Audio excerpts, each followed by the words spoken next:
What's up, everybody? Welcome back to Nerd Kundalini. This is Maz. I've got some general housekeeping I need to do before we start today's episode. So first things first, if you listen to Reality Transurfing with Goku and Vegeta, thank you for doing so. I had so much fun with that show. I really love both of those ideas. Dragon Ball Z is one of my favorite shows of all time, certainly on the Mount Rushmore. And then Reality Transurfing, I mean, man, what a practice. Vadim Zealand is just absolutely masterful with that work. So I recommend checking out both of those things. Dragon Ball Z, if you already haven't, Dragon Ball Super, GT, it all has a very special place in my heart. And then Reality Transurfing, for anyone who's well versed in the esoteric and the metaphysical and the occult. I mean, that is the perfect blend. And it's the first time someone uses physics in a way where they're actually like educated in that and they're not just full of their own shit trying to use complicated words to make me think that they're intelligent. Really wonderful work all around. With that said, that episode's 5 hours long. So I'm saying I can't imagine that these episodes are going to run that long usually. They might, to be frank, but I might experiment with chopping things up here or there. I think the content for today is a bit longer, to be honest with you, than the Dragon Ball Z and reality transurfing stuff, and probably a little bit deeper and denser. Now, with that said, we'll be going back to Dragon Ball Z many times, and we'll be going back to reality transurfing many times. But that might be the only time those two interact with one another. Whereas today, we have the story of the broken tree. We have the story of Terinte. Is he one of those? We're not quite sure yet. And, religious mythology and religious archetypes and being lost in a world of myth is something that like we all experience, and there's so much of that on this planet from so many different cultures for so long. And so there's going to just be a whole lot to get into today. Um, but the reason I say, about the episode length, I might be chopping these things up. And if I do chop it up, trust and believe, if the runtime you saw the first one is 5 hours and they're like, oh shit, this guy's only doing 2 hour episodes, it will probably be part of a series rather than, just a one off thing. So I will not be leaving stones unturned with this project, so to say. So if you're along for the ride, you're along for the ride. If you're not, get off now. I promise. Like I said in the other one, it only gets weirder from here, folks. And then last piece of housekeeping before I actually talk about what I came to talk about today. The music. The music here. My buddy made the theme song for this like 20 years ago. Shout out to him for letting me borrow this for the podcast. With that said, hidden secret, I tried to make this show almost an entire year ago now, and I started my first episode with Superman and the savior archetype, which I'll have to probably do again, or redo or doctor that thing up, however we chop it up. But I used a lot of music from the Superman movies over the course of Superman being in film and television. And one of the ones I used was the track from the new movie with the teddy bears, and I think was it Tom Petty? I'm a punk rocker, and it got deplatformed, right? Because I stole the music. So my bad, Tom Petty. With that said, if anyone out there is into like lo-fi or music production, and we know some of the ideas that we're going to have on deck, and you wanted to just like collaborate and put some tunes out there with me, I would love that. And I would love to put your work out there, and hopefully we could do the same for one another. But I really wanted to add, I want to give a quick shout out. Stand by while I find his name. Sorry about that. It's Rifty Beats, Rifti Beats. That guy has amazing Dragon Ball lo-fi that I wanted to use in the last video, but I decided I don't want to do that. I don't want to take someone else's thing without knowing who this person is. obviously. And, I wish I knew him because, man, it would have flowed so well with that. But so if there's anyone out there that, you kind of know what I'm going to be coming up with next and you want to share some ideas, please let me know. I'm open to this thing being a collaboration. At some point, I'd like to start a community for, people to get together who want to share different secrets and share what makes them happy with some of the content that I'll be talking about, and hopefully come together and some of the secrets of the subconscious mind come out, and we come to conclusions in our life, and alchemize those into our character and can go on living happily ever after. That's the idea behind all this anyway. So music episodes being chopped up. Oh, I shouted out Rifty Beats. Shout out to my friend. His name is Eric. Super good guy. Thanks for making the music, bro. Really appreciate you. And I think that's all I got. So with that said, today's episode. I'm glad you're here. Let's go.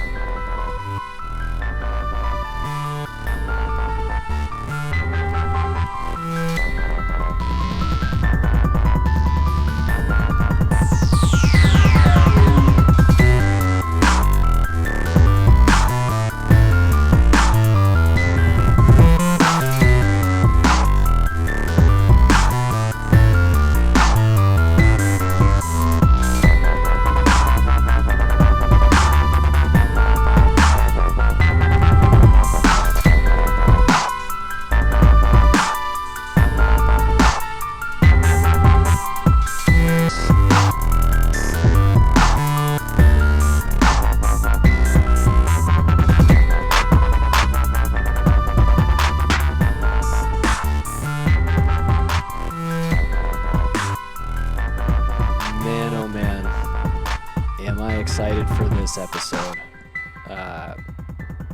Look, I know that these books and some of its real earthly counterpart are the cause of a lot of controversy. Obviously, more in the real world than in the books. Although it seems like the books by themselves within their own audience really strike up a lot of argument and fighting. I actually, like, one of the main reasons I got off of social media, the last thing I was hanging on tight to was Reddit. Now I'm gonna contradict myself right now because I'm starting a Nerd Kundalini Instagram page. So I'm a lying bastard. You could just say I'm a lying piece of shit, Maz. But no, when I don't have anything personal. But the last thing I was like really trying to do was hang out on Reddit because I love theorizing. And I love chatting with other nerds, and for better or worse, that's where they hang out. So this subreddit,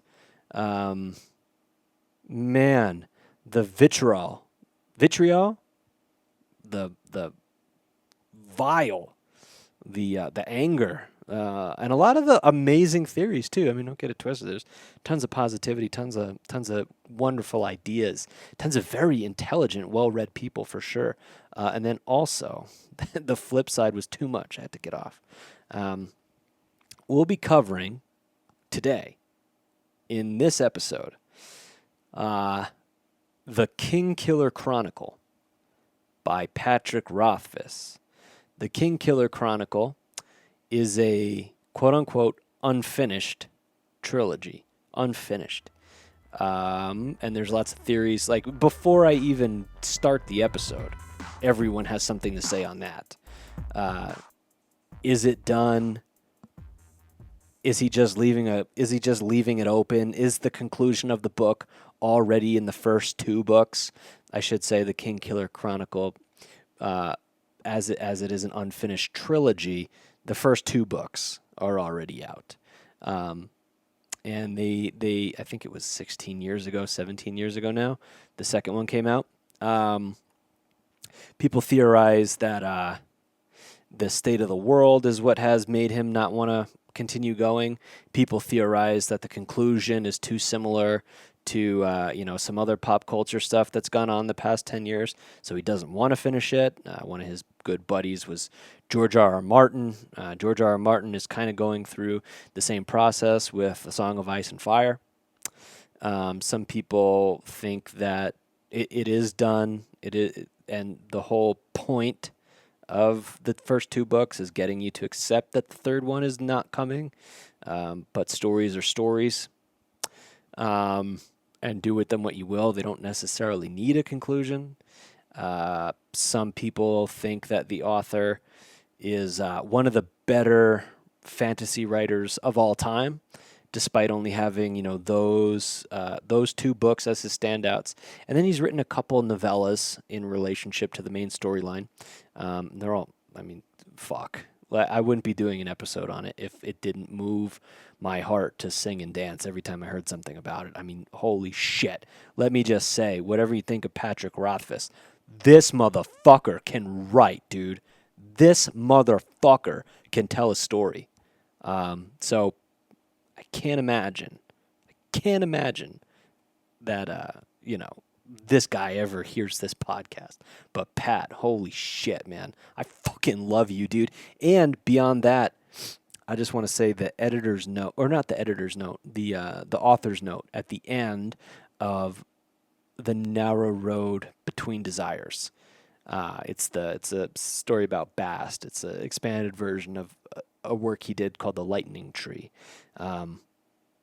He makes sure to thank his children so much, and to basically he just directed the entire note. Everyone in the Kingkiller fandom was looking for secret clues and secret threads of what's going to happen next in that book, and this guy did what I think good fathers do, and he used the time in his book to share with his children how much they mean to him, and I thought that was amazing. Now, there's some people, the flip side of that, right? And although I have different feelings on this stuff, there are a lot of valid feelings, right? This guy came out and he promised. He said, "I'm going to release a chapter of the released book, of the unreleased book." The unreleased book is called The Doors of Stone, right? That'll be the title of the third book, The Doors of Stone. And people had been waiting on it for over a decade, around a decade and a half. When this fucking guy comes out, same guy I just glazed, says, "Yeah, I'm going to release a little bit of it if my charity, World Builders, earns X amount of money." And he had a pretty cool charity going for a while. X amount of money would buy them a goat. X amount of money would buy them different stuff for the farm, or so I understand it. And he said, if we meet this goal, I'll release this. And he did release a prologue. Each story, each book has a prologue, and they're all very powerful, and they end with the same line. I'm gonna share that in a little bit here, but he committed to releasing that, and he did, and so people thought, okay, his word is good. I almost said where's Bond, but he committed to releasing a chapter, and they far exceeded the goal, like by a shitload of money, and then he just bailed like completely and went ghost, and then never really apologized for it, never really walked it back. To the best of my understanding, could be wrong. I know there's lots of very, very intense Kingkiller fans out there, so forgive me. Don't do it. And then he came out a little bit later and he did the Narrow Road Between Desires, and everyone was bummed out about it. It was just an expanded version of something he already did, and I thought it was good. I'll be honest. It didn't really have a point, but that's the point, and that's kind of why I'm in the camp of, I think. Well, let's pause that. I'm going to put a pin in that. I'm going to address that in 5 hours or 6 hours, whenever the fuck I finish this, what camp I'm in. But the first two books are called The Name of the Wind, and the second book is called The Wise Man's Fear. Name of the Wind and The Wise Man's Fear. I'm going to be going into both of them in one clean sweep.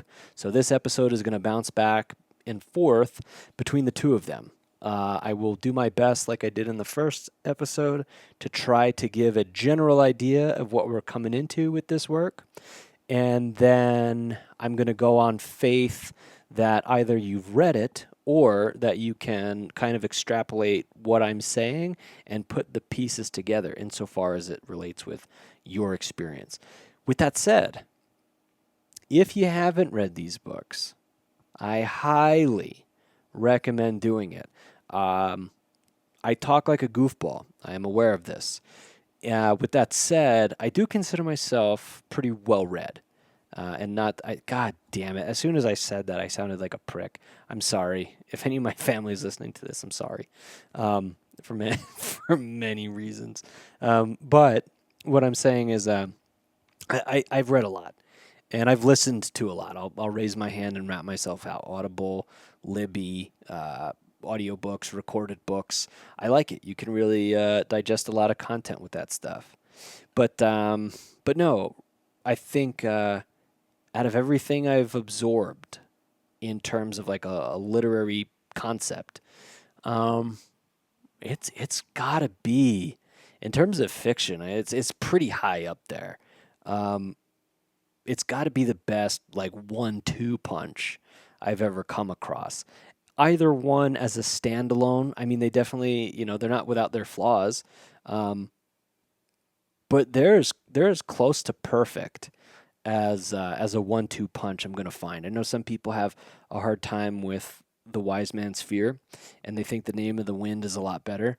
I argue that point every fucking opportunity I get. The Wise Man's Fear is a better book in every possible capacity, and I understand like the part with Felurian. I get that. And how it's kind of elementary, but just fucking get over it. You know what I mean? Like it's awesome. It's fairy sex. Like why do you have a problem with that? Um, Fuck off. Now that I've established that, and I'm hashtag Team Felurian, I want to say that this guy must have, and I don't know if he'll, I don't know if he'll ever come out and do a huge long interview with someone from the occult to kind of explain his background. But this guy must have read like everything under the sun in terms of like reality creation, uh, like Joseph Murphy, Manly P. Hall, Aleister Crowley, Gurdjieff. Thoughts are things, the subconscious mind, Neville Goddard, being able to, inflict your will on the world through your dream state. Um, yeah, I mean, he's like, it's all up and down there. Like, I don't know how many of these listeners that I hope to have come to my work via the fiction part or via the, I guess, well, however you want to chop that up, or the part that could be deemed as like esoteric, right? Um, but this man really, really must have gotten lost in a wormhole of sorts in terms of like hermetics for sure. His use of the seven hermetic principles are just splattered all over this book. And the interesting part is it's fiction, right? It's a fictional book, um, but it's so closely married. Forgive me, I'm playing with the mic here. It's so closely married to, gosh, just like every form of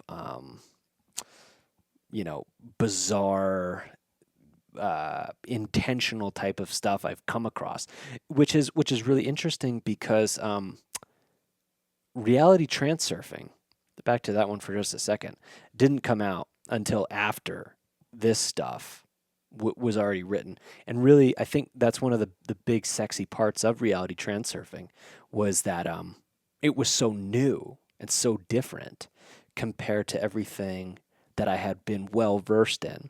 And I'm sure Patrick Rothfuss is knee deep, or at least at one point in his life was knee deep in that kind of shit. Um, but I would love to pick his brain one day and see what kind of magical working he's got going on. I mean, yeah, like there's OTO stuff all up in it. And if you are familiar with like, the original, right, like the law of correspondence, as above, as above, so below, as within, so without. It's really interesting. In the book, a couple times they talk about as above, so below. Um, but it's awesome because the Reddit page has no fucking idea what they're talking about. That's obviously, a call to the, as within, so without from Hermetica, but they're convinced it's the main protagonist in the story is, there's angels in the sky that work for this cat named Aleph or something. And that's part of the story, but it's completely missing the point. The point is right on the nose if you know where to look. And I think some of the listeners who came here from maybe the more esoteric sphere of things know where to look. So if you guys have not read The Name of the Wind or The Wise Man's Fear, put it at the top of the queue, ladies and gentlemen. It is fantastic. And then for the people that came to this just because The Name of the Wind and The Wise Man's Fear are wonderful, wonderful stories. If you really want to get a deeper sense of what Pat was really pushing in these books or what his subconscious was completely full of when he did this, have fun. Go for a ride. Check out the Hermetica, the Hermetic Laws of Transformation. Wonderful book. It's kind of a go-to all in resource. The other one, I guess, The Secret Teachings of All Ages by Manly P. Hall. And then there's The Essential Neville Goddard, put together by Mitch Horowitz. I would say those three books are a decent place to start if you want to understand what I think Pat had going on in there. Whether he'll ever admit to it or not, not sure. But as he made very clear in the author's note at the end of the Now Road of Between Desires that I love so much, he does not really give a fuck about the audience. He's more in this for his family right now. And why should he? Frankly, people have treated that guy like shit. And if you're that mad over not getting a chapter and you feel like you donated $20 and now you can get to say whatever you want to the guy, I think that's a little fucked up. But, no, I suppose no judgment, right? That's going to be how I attempt to go through this. Because, like I said, lots of feelings get brought up with this work. Now, our main protagonist is kind of going to be the driving force behind this episode, as he is through those stories. Won't waste any time. We're talking about Kvothe. There's been lots of different ideas on how to pronounce his name. Rothfuss calls him Kvothe, Kvothe. Super unique name. And how that story goes really, really mirrors what I think is. I want to be careful not to put my head up my ass here, or bite my tongue or whatever. I am speaking from the perspective of someone who has lived his entire life in the United States. Now, I've traveled all over the country, and I've read tons of literature from all over the world. A woman I dated who meant a whole lot to me lived in Europe for a very long time. Not saying that gives me any European street cred, but she had shared with me some very powerful and important things that she thought I should know about your beautiful part of the planet. I have not just that. Asian culture is something that specifically Japanese, and obviously I'm not going to like water down my understanding because forgive me, this is going to sound fucking terrible, but because I like Godzilla and Dragon Ball Z and anime, I am aware that's not the entirety of that beautiful culture. But stepping outside of that, I'm well versed in that as well. Side note: if you haven't read The Thousand Autumns of Jacob de Zoet, the story of the Dutch writer who goes to Japan during the Dutch occupation Highly recommend that book. Wonderful. Written by the same dude who did Cloud Atlas. But anyway, I need to say that this is the perspective that I'm looking at what I'm about to talk about from, because I'm sure in places like Europe, in places like India, in places like South America, in places like just how do I say, my country, uh, where I live is a melting pot of all different kinds of people from all different kinds of places. And I'm aware that most of the world is like that now. So I'm not claiming anything by saying this, right? And I'm also not trying to be cringy by saying I'm an American. That's not what we're driving at. What I'm trying to posit is that if I were from a place where the Catholic structure of belief, or if I were from a place where Hinduism or Islam or Judaism were more pronounced, and I was more brought up with only that knowledge. Gosh, I shouldn't even say only, but predominantly with that, I would probably have a different perspective on what I'm about to say. However, um, I currently live in Utah. So I was not born here. I was not raised here. But there is a very pronounced, predominant religion here.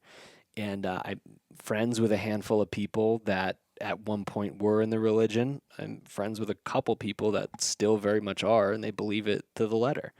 And then I'm friends with people that never have taken part in any of that shit and absolutely fucking hate it and mock it at every turn. And so but we're talking about the Mormons. We're talking about the Mormons. Where I grew up in North Jersey, lots of Catholics, lots of Jews. That's what that was. And I think why I have to break this down is when I look at religion and when I look at mythology and when I look at different archetypes, right? I should say, I went to a Catholic school for a little bit when I was a kiddo, and my parents tried. They tried so fucking hard, did not work. I'm sorry, guys, but I was kind of led to, like, oh, this figure, right? This character, Jesus Christ, is the way and the truth, right? And I'm not saying he's not. And I'm also not saying he is. I'm saying this is my experience. And forgive me if I'm stepping on any toes. But like I said in the last episode, Kamehameha. Like it's fucking on, right? If you don't want to hear this part, turn it off. Um, I was told by Father Chiaffi and Father Jim that Jesus knew the kind of bullshit that I was pulling. And he wasn't happy about that.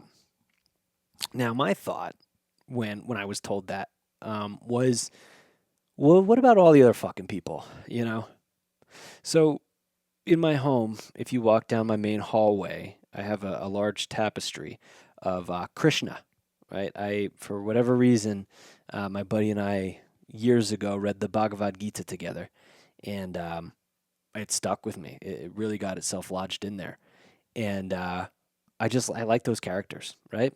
But Krishna is kind of the earlier version of the savior archetype in human history, and predates the big JC by a lot of years, whole lot of years. But then there's a savior archetype prior to him. And then all the way back, that same friend and I that read the Bhagavad Gita together, we also read the Enuma Elish, ancient Mesopotamian Sumerian text about the advent of humanity, right? And it's our oldest creation story. And there's a savior archetype in there named Marduk. And Marduk defeats the serpent goddess Tiamat. And fast forward to, Christ and serpents and gardens. And I know it's different time periods, but you get what I'm driving at. there's always been a savior that has to beat some type of slithery critter, and that's an episode for another day. Um, but with that said, when they told me like, "Hey, Christ knows what you're up to," my thinking was like, "Well, what about the other guys? Like, what about, what about the Jesus of Islam? Is there one of those? Elijah Muhammad? Does he know? What about Krishna? Does he know? Is he mad at me too?" Um, do you get what I'm driving at? I think I knew from a very early age, or at least I thought I knew from a very early age, that there was some type of benevolence on the planet, okay? And there was some type of relationship that I was going to have with it. And I was going to struggle against it. And I was going to stand on the top of a mountain and tell it how much I hated it. And I was going to give it the finger. And I was going to destroy myself to spite it. And then there were also going to be times that I fell in love and thanked it. And there were going to be times that I held my children and I wept at its design. And then there were going to be times that the sun would hit a tree in the perfect way and the breeze would be going in this perfect way. And I knew in that moment I was right where I needed to be and nothing else mattered in any capacity except for the beauty of that moment. And in my heart, I felt connection with something wonderful. And I don't want to put a label on it because why do you need to? That's just the spawn of the 10,000 things. And I knew that that was going to be my life. At different turns, I was a seeker. I think in some ways I still am. But what I'm getting at here is that I was told a story, and the story had some truth to it, right? And we'll just use him because I think a lot of people are familiar with Jesus. Jesus, Jesus Christ. Never thought I'd be doing this show. My Christ was Superman. I'll be honest with you. My Christ was Superman. Even when I got a little bit older and I went and I got into trouble and I had to go to the big house for a little bit when I was a kid. Not older, I was a kid. I was 19. I did something fucking stupid. And I was hanging out in there and I was reading Superman. And there's a scene where this girl, this emo chick, she got mascara running down her face and she wants to jump off the ledge of a building, and she drops her she's looking down in the panels and she drops her napkin and right as she's about to step off the ledge on top of this building in Metropolis, Superman comes down and you see the cape and he says, I forget what her name was. Oh man. But he says, "Hey, it's not your fault, and your therapist really did get held up in traffic, and everything's gonna be okay." And he gives her a big old hug, and that's the end of that chapter. And so it's like all the things that this character could be doing, right? He could be, you know, saving this person or putting out that fire or um, climbing this or exploring that part of the world or hanging out with Lois. Um, Reagan, that was her name, Reagan. He says, Reagan, your therapist really did get caught up. But anyway, that's anything he could be doing. He's helping this girl who wants to kill herself. And I mean, to me, that was Christ. But then on the same coin, that did drive me to more traditional forms of religion. But I've gone back and forth on a few of them over the course of my life, and the underlying story keeps bringing me back, keeps pulling me in, and I don't know if it's because there's some desperate longing part of me that wants to know the answers to things because I'm secretly like a supervillain and I want to know how the construct works so I can unplug it because I'm fucking sick of it. um, I don't know if it's because I want to understand where I come from. I don't know if it's because I want to tap into the healing powers that some of these guys have that I can then offer the world, which sounds nice. I don't know if it's because I want to bend reality to my will. I'm sure depending on the day, it's any one of these things. But I think most importantly, it's because I've watched it shape the world that me and my brothers and sisters all live in. By brothers and sisters, I mean you. Probably mostly brothers. Can't imagine any chicks are going to listen to this. Um, but it's really shaped the course of human history, uh, religious mythology. It has. And people do some wild shit on faith and on belief, for better or worse. And sometimes it's beautiful and sometimes it's terrifying. And so that's kind of how I grew up. Was I knew that there was an underlying sublimated truth in some capacity, um, and I tried to find the real secret for a long time, and it has led me to meeting pretty amazing people, pretty scary people. It led me to self destruction. It led me to redemption. It has led me to the most joyful, ecstatic heights I've ever felt. It has led me to the most painful lows I've ever experienced. In some capacity, I was always searching and questing for that mystical bit of knowledge of, why are we here?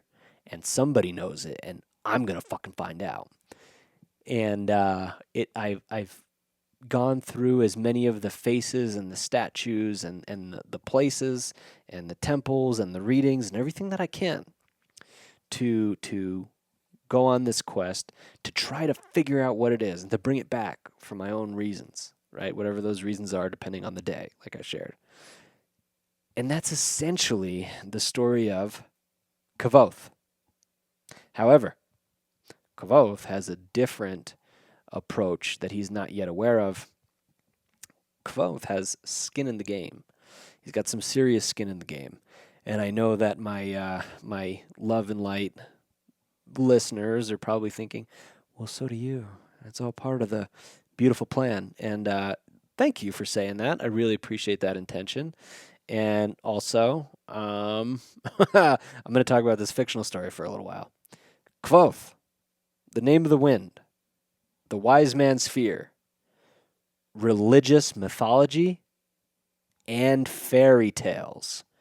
We got a lot to go into today. Holy shit. I am so stoked. Thank you to the course of human history. Thank you to the constellations. Thank you to anthropomorphizing. Thank you to mankind trying to manifest meaning on this trip of life. And thank you to Patrick Rothfuss for all the fucking groovy content we're going to get in today, boys and girls. Probably mostly boys. Anyway, I'm fucking hyped. Let's do this. Okay, so, man, I have a feeling this episode it may be too hot to handle. Part of me is starting to think I should have waited on whipping out Kvothe and religious mythology and fairy tales, because just putting them all together is gonna offend somebody. I do want to say that that's not my intention, and while I may come across as a smartass sometimes, I want it to be clear with everyone who listens to this show. I support just about every type of thing that uh, is going to help you become a better person, and thus helping you be kind of a beacon of love on our planet to help other people. I think that's really what the core of spirituality is all about. And sometimes there's a lot of rules put on it. Sometimes there's a lot of regulations or the who's who of the club. But really, this show is a safe space for peace, love, positivity, and some far out psychedelic adventures in the world of fiction. So, as long as that's all clear and we all know no one's out to make fun of anyone's belief system or be smug, I'm going in. So, we're gonna do a little bit of a dance with both of these topics throughout the program today. I wrote something up And I think it's important to kind of posit this at the onset. Like I said in the intro, I went to Catholic school for a little bit when I was a kid, and I had a lot of like superstitious guilt for most of my life. So I shared about it in the other episode. I'm about to be 37 years old. Um, I don't feel like it. I feel like I'm 17. It's amazing. I don't want to jinx it, but I'm happy with my life. I have lots of energy, lots of friends that I consider, like close to family. And I live 2,000 miles away from my actual family. So we have phones, we can talk all the time, but not too close to create any tension. Beautiful thing. I got a great thing. Good job, whatever. And it wasn't always like that. Definitely not. I struggled for the better part of those 37 years. Now, a lot of that is self imposed and consequences for shitty behavior. I want to make that clear. But I didn't think that that was the case for a really long time because I was always acting out of some form of guilt, right? Or I was acting out of some form of worthiness with my creator.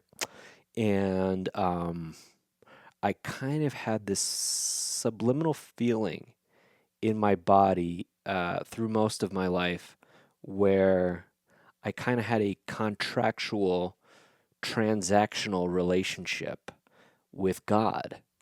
Now, that in and of itself, there's a lot to unpack because at the end of the day, right? Like, most people might think, well, God's not even fucking there, dude. So, what does that mean? Um, Good question. What does that mean? It means maybe I was in psychosis for a really long time and I just put on a happy face, you know? But my imagination, my thoughts, and my behaviors looked something like this. I would be of service to people that needed something. I would help someone move. I would lend some money out. I didn't have any fucking money, but what I did have, I would give away at times. I remember once my buddy, I won't say his name, MR. He'll never listen to this, although he'd like it. But he disappeared. I don't know where he is. But I had $25 to my name once, and he asked me for 20, and he said I'll pay you in a couple days, and I let him borrow it, and I haven't seen him since. That was like 2000, I don't know, 17. So 9 years ago. Anyway, I used to do shit like that because I thought and I contracted around this relationship with God of like, oh, if I can serve other people, God will take care of me. I would give my shit away. In hindsight, like really dumb stuff. And I did lots of praying, lots of meditating, lots of worship. I went to lots of different churches, a few different synagogues. I went to mosque. I went to temple. I went to ecstatic dance. I went to the Krishna temple. I really, I mean, we don't need to get into my resume of weird shit that I did to gain the favor of the divine. But I did it, and I never really got the outcome that I thought I would get, and that was me being pretty slippery for a while, right? And when things wouldn't shake out the way I thought they would, I'd be like, oh, okay, well, maybe that's like a test of faith.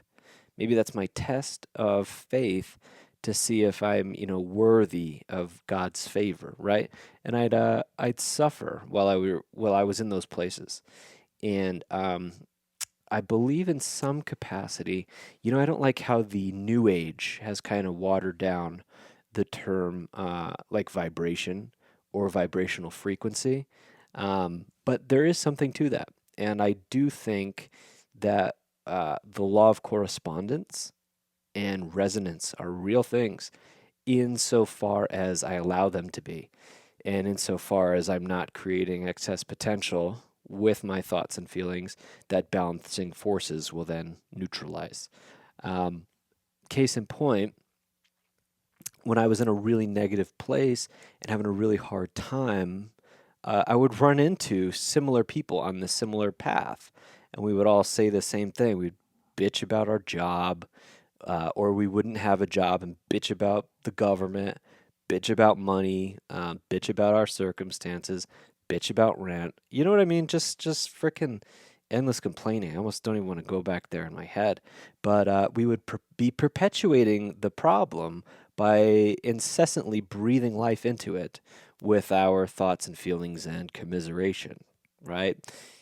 In the same way, when I think I started to get more of a handle on these things and I started to understand that I was, in effect, creating my reality through my thoughts and feelings, through my words and actions and behaviors, um, I started to come across people that were doing the same thing. And I started to have different conversations with them about how things were a little bit better. And I started to see on other people, based on how they showed up in the world, I could more or less kind of predict how things were going to go for them. And it would be like usually on the money, at least in that same field. I couldn't say specifics of this will happen or that'll happen, but I could kind of guess their trajectory based on what they were saying, what they were feeling, and what their common form of communication with me was, right? And my thing was I kept reverting back to, oh, it's just a test. I'm just being tested, and I can endure the test. All right. And I kind of fused that, like I said in the previous episode, with a little bit of self help, like some toxic self help now. And I'm talking about the kind of shit that's like, you have to stake your entire life and sacrifice everything to the fulfillment of one thing and one goal. And I would do that, and I'd fail every fucking time. And I'd keep being like, "Oh, but you know what? This is all part of the plan, dude. This is all part of the plan. And if I back out now, then it's really gonna get bad." And I had a lot of that built into my head forever, and I stayed on that hamster wheel of living a very shitty life for a very long time. And I'm talking, I was very reactive to people. Someone would say something that I didn't like, and if I was chicken shit enough to think that they wouldn't write me out of their life, I'd let them have it, and I'd argue with them, right? And then if I didn't care enough about that person, I'd stop talking to him completely. So you know what? Fuck it. Like I don't need this in my life. I have my own quest, and I can write this person off. And I will say, there is a time and a place for, like, some friendships just do run their course, and that is okay. And that, I think, in some ways, that's healthy, right? We run into certain people at certain times, and we have good relationships for a little while, and if you need to move on, that is what that is, and no judgment. But what I was doing was kind of like, I don't really want to deal with this human being's presence anymore, so I'm just not going to respond to any of these texts. I'm not going to call back. I did that to some fucking jobs that I had, like, really, jobs that weren't going to go anywhere, and weren't going to mean anything. But I would do that, and people would be relying on me to show up for my shift, and I wouldn't go. And granted, this was a decade and a half ago, probably more. Late teens, early 20s. I guess that's, if you're ever going to do that kind of thing, that's the window when you can get away with it. Though I don't recommend it. It's no way to show up, and it's not the type of character you want to chisel away for yourself. With that said, the guilt. I had this really difficult relationship with, feeling like if I do what I want, that is probably not in alignment with the will of my creator. Now, what I was told my creator was at Catholic school, was a fucking bastard, to be honest. A very diva, a spiritual diva, a self-pitying, self-important, self-righteous deity. I'm afraid that my headphones are going to electrocute me now.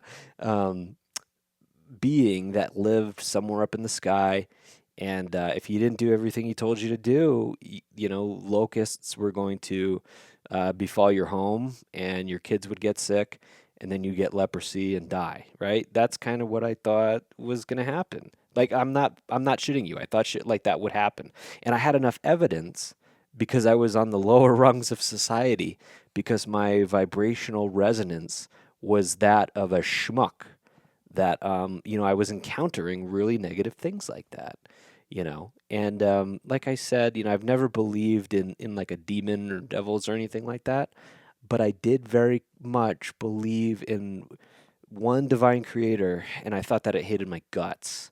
But if I endured its hatred for the entirety of this life, that I'd be rewarded potentially in the next one. That's kind of was the sublimated behavior patterns that I ran with like forever, right? And that happened because when I was a kid, my family met with a couple tragedies really early on, and not going to get too personal with it, but it was the first one showed up. I was in like fourth grade. And then the second one happened when I was in eighth grade. And that to this day is, one of the more profound experiences I've had in my life. And it shaped my life and my behaviors forever. And A, I thought it was my fault. And B, I thought it was a curse from God or a test from God because it happened in eighth grade when I was, still attending Catholic school. And, we transitioned out of that immediately and started, going to public high school after what happened. And it was like a tough thing, right? And, my whole family was affected by it. And my brother and I moved about like an hour and a half away from where we grew up. It was weird shit, man. And I thought that by enduring pain and by enduring hardship, I was somehow earning my right, um, my divine seat. And you couldn't convince me otherwise. You couldn't convince me otherwise. And so much so, I think my culture, again, where I live, was kind of reinforcing that. There's a lot of, I had a shirt back then that said "No pain, no gain," right? And then, it's like you can't get anything for free. No such thing as a free lunch. You got to suffer a little bit to make some money. Um, by the sweat of your brow, you'll earn your keep through thistle and thorn. Um, and that's kind of the mantra of a lot of the working class, and I mean that that serves your corporate overlord, knowing that you have that mentality. But it's not a recipe for the happiest life you can have. But that's a conversation for later. What I'm saying is that I was getting this positive feedback loop in every way that I turned. I felt that my inner mantra was validated. Okay. And I thought that I was seeing the results of me going through the tests. And then when I got back, when I got to the age of I figured out what self help was, I felt more validated because everyone was like, it's going to be hard. It's going to be hard. And you just have to understand that things are supposed to be hard. You're not going to be a bitch. So I was like, oh, yeah, bring it. Bring all the terrible shit. Like, I've been going through this for a long time. Like, if this is what self help is, like just dealing with difficulty, there's no one I fucking know that's good. That's going to be able to do this the way I can. Shit, fucking set me on fire. You haven't seen nothing, And recipe for disaster. So I had my spiritual life, my self help life, my family life. Everything was tied up in you know trying to craft my own worthiness through pain and through difficulty and through struggle. And if there was an opportunity for me to struggle, I was gonna fucking take it, you know, and think there was a virtue in that.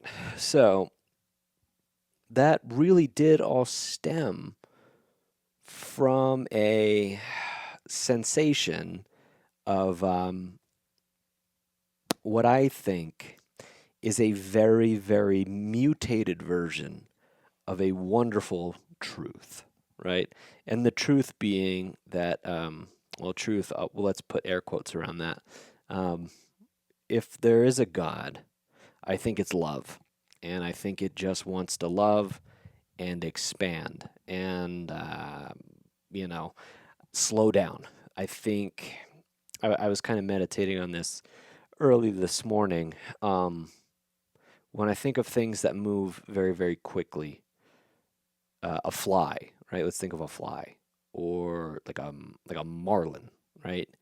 Or like a cheetah, or like a very busy, busy human being.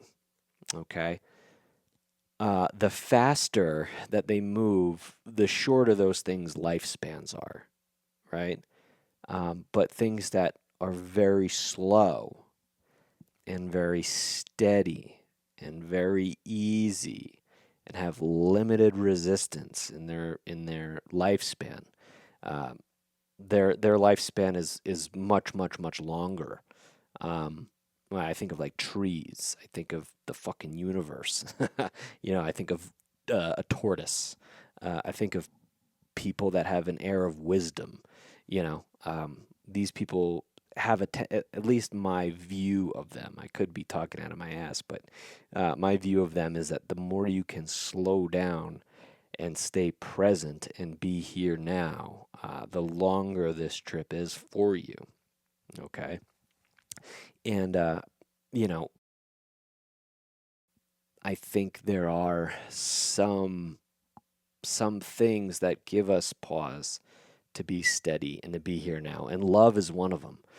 When I'm feeling complete love and complete unity with myself or something greater or with a community, um, I don't want to be anywhere else.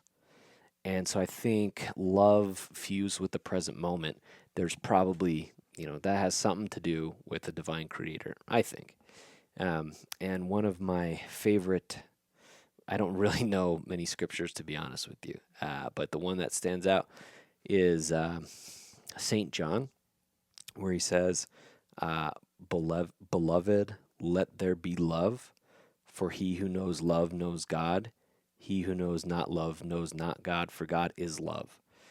Um, that has always stuck out with me, and or stuck out to me, I should say. And I think this magical idea of unity and human beings being a little bit more powerful than we're given credit for was a wonderful psyop. Okay, but it's easy for me to call, the mutation of grassroots Christianity a psyop, and call what came forth from that movement slavery, because I look at the world and some of the most powerful people in the world, and some of those free people, I should say, not even like political figures or celebrities or athletes, any of that shit. Some people I know today that are just so free that they wouldn't trade their life for any of those riches. But they hold Christianity very dear to their heart, right? And it's hard for me to say that it doesn't serve, because it very clearly, in a lot of ways, does, you know. And I think there's something within the human psyche, at least mine for sure, that, wants to say that these tools, like Buddhism, like Christianity, like Islam, like Judaism, those are really wonderful uh, systems for a power, generally political or economic, to get a foothold into, to then, I guess, circumnavigate. That's not the right word. To, I guess, take over that movement, fucking circumnavigate. We're not on a boat, dude, or a plane, whatever that is, and kind of hijack it and turn it into the backbone of a disciplinary lifestyle for the masses. Okay. And I think there's a lot that the human mind wants to say about that in terms of like, well, instantly religion is just bad, right? And it throws the baby out with the bathwater if it is not part of one of those things. But then I look at like how many people it does serve. It's so much so that like even as dangerous as like a lot of extremism is, I almost think like if some of that stuff wasn't there, like how fucking nuts would these people really be if they didn't have the tool, to keep them in place of like, well, if I do anything really dangerous, I'm gonna have to pay for it in hell later, so I might as well not. You know what I mean? But then I also don't know how much of them is crazy because of this thing is here in the first place. So it's a long, broad, delicate conversation. Um, and when I was a kid, um, I was told by one of the wittier high school kids, right? So I had a babysitter when I was in like fifth grade, and her kids were all in high school, and the daughter, everyone had a crush on. Her name was Amanda, and she was like, "Oh, you go to Catholic school? You know that's not real, right?" And I was like, like I said, I knew that there was something going on that felt a little weird, um, and I was allowed to like test the limits of understanding in some capacity, even though I was really scared because I didn't want to get in trouble. But I sniffed it out and I said, well, what's that? And she's like, well, there was this emperor named Constantine, right? And Constantine took all the pagan religions and he took all of Christianity and he put one over the other to fuse, and create the Roman Catholic Empire, right? And I believed that. Like, I didn't even question her. I was like, that makes sense. I can get behind that. Because I think that's what happens with conspiracy theories, right? Is you sniff out there's some level of bullshit going on. And when you hear something that points out, hey, you're right, there is bullshit, you kind of like latch on to that thing right away because you're like, oh, yeah, this makes more sense now. I can get that. But the problem is that's just going from one extreme to the other. And that's going from believing one story to another. And I think what a lot of the, esoteric sciences that I want to drive at with this show is don't jump from one thing to another. Let go of one thing and then don't grab onto anything else. Don't. Try to limit that impulse and see what happens when you do that, when you let things be what they are, right? And drop judgment and drop resentment in that process and just allow the natural organic unfoldment of understanding to take place. If understanding is what you want, if you want to just let go, then just let go and go about your life. But what I'm saying is, I think we have a natural proclivity to want to understand and to want to figure something out, right? The brain is kind of a staying alive machine, is how someone explained it to me once. And it doesn't really kind of give a shit in a lot of ways if you're thriving or not. That's why it's easy to get caught up in like negative, destructive patterns for so long. As long as you're alive, like why break the habit? It's so hard to get out of it. And that's the brain's primary job is to make sure you can stay alive long enough to procreate, right? Like at the end of the day, that's kind of it. And now we've built all kinds of cool shit on top of that. However, not to go too far into those weeds, but I believed her, okay? And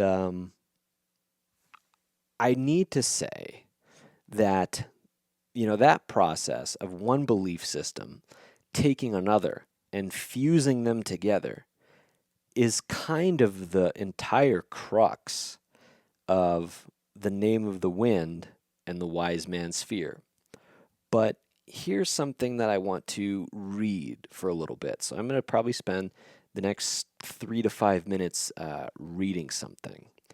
And it's the relationship between early Christianity and various pagan traditions of the Roman Empire is a complex historical evolution rather than a simple fusion.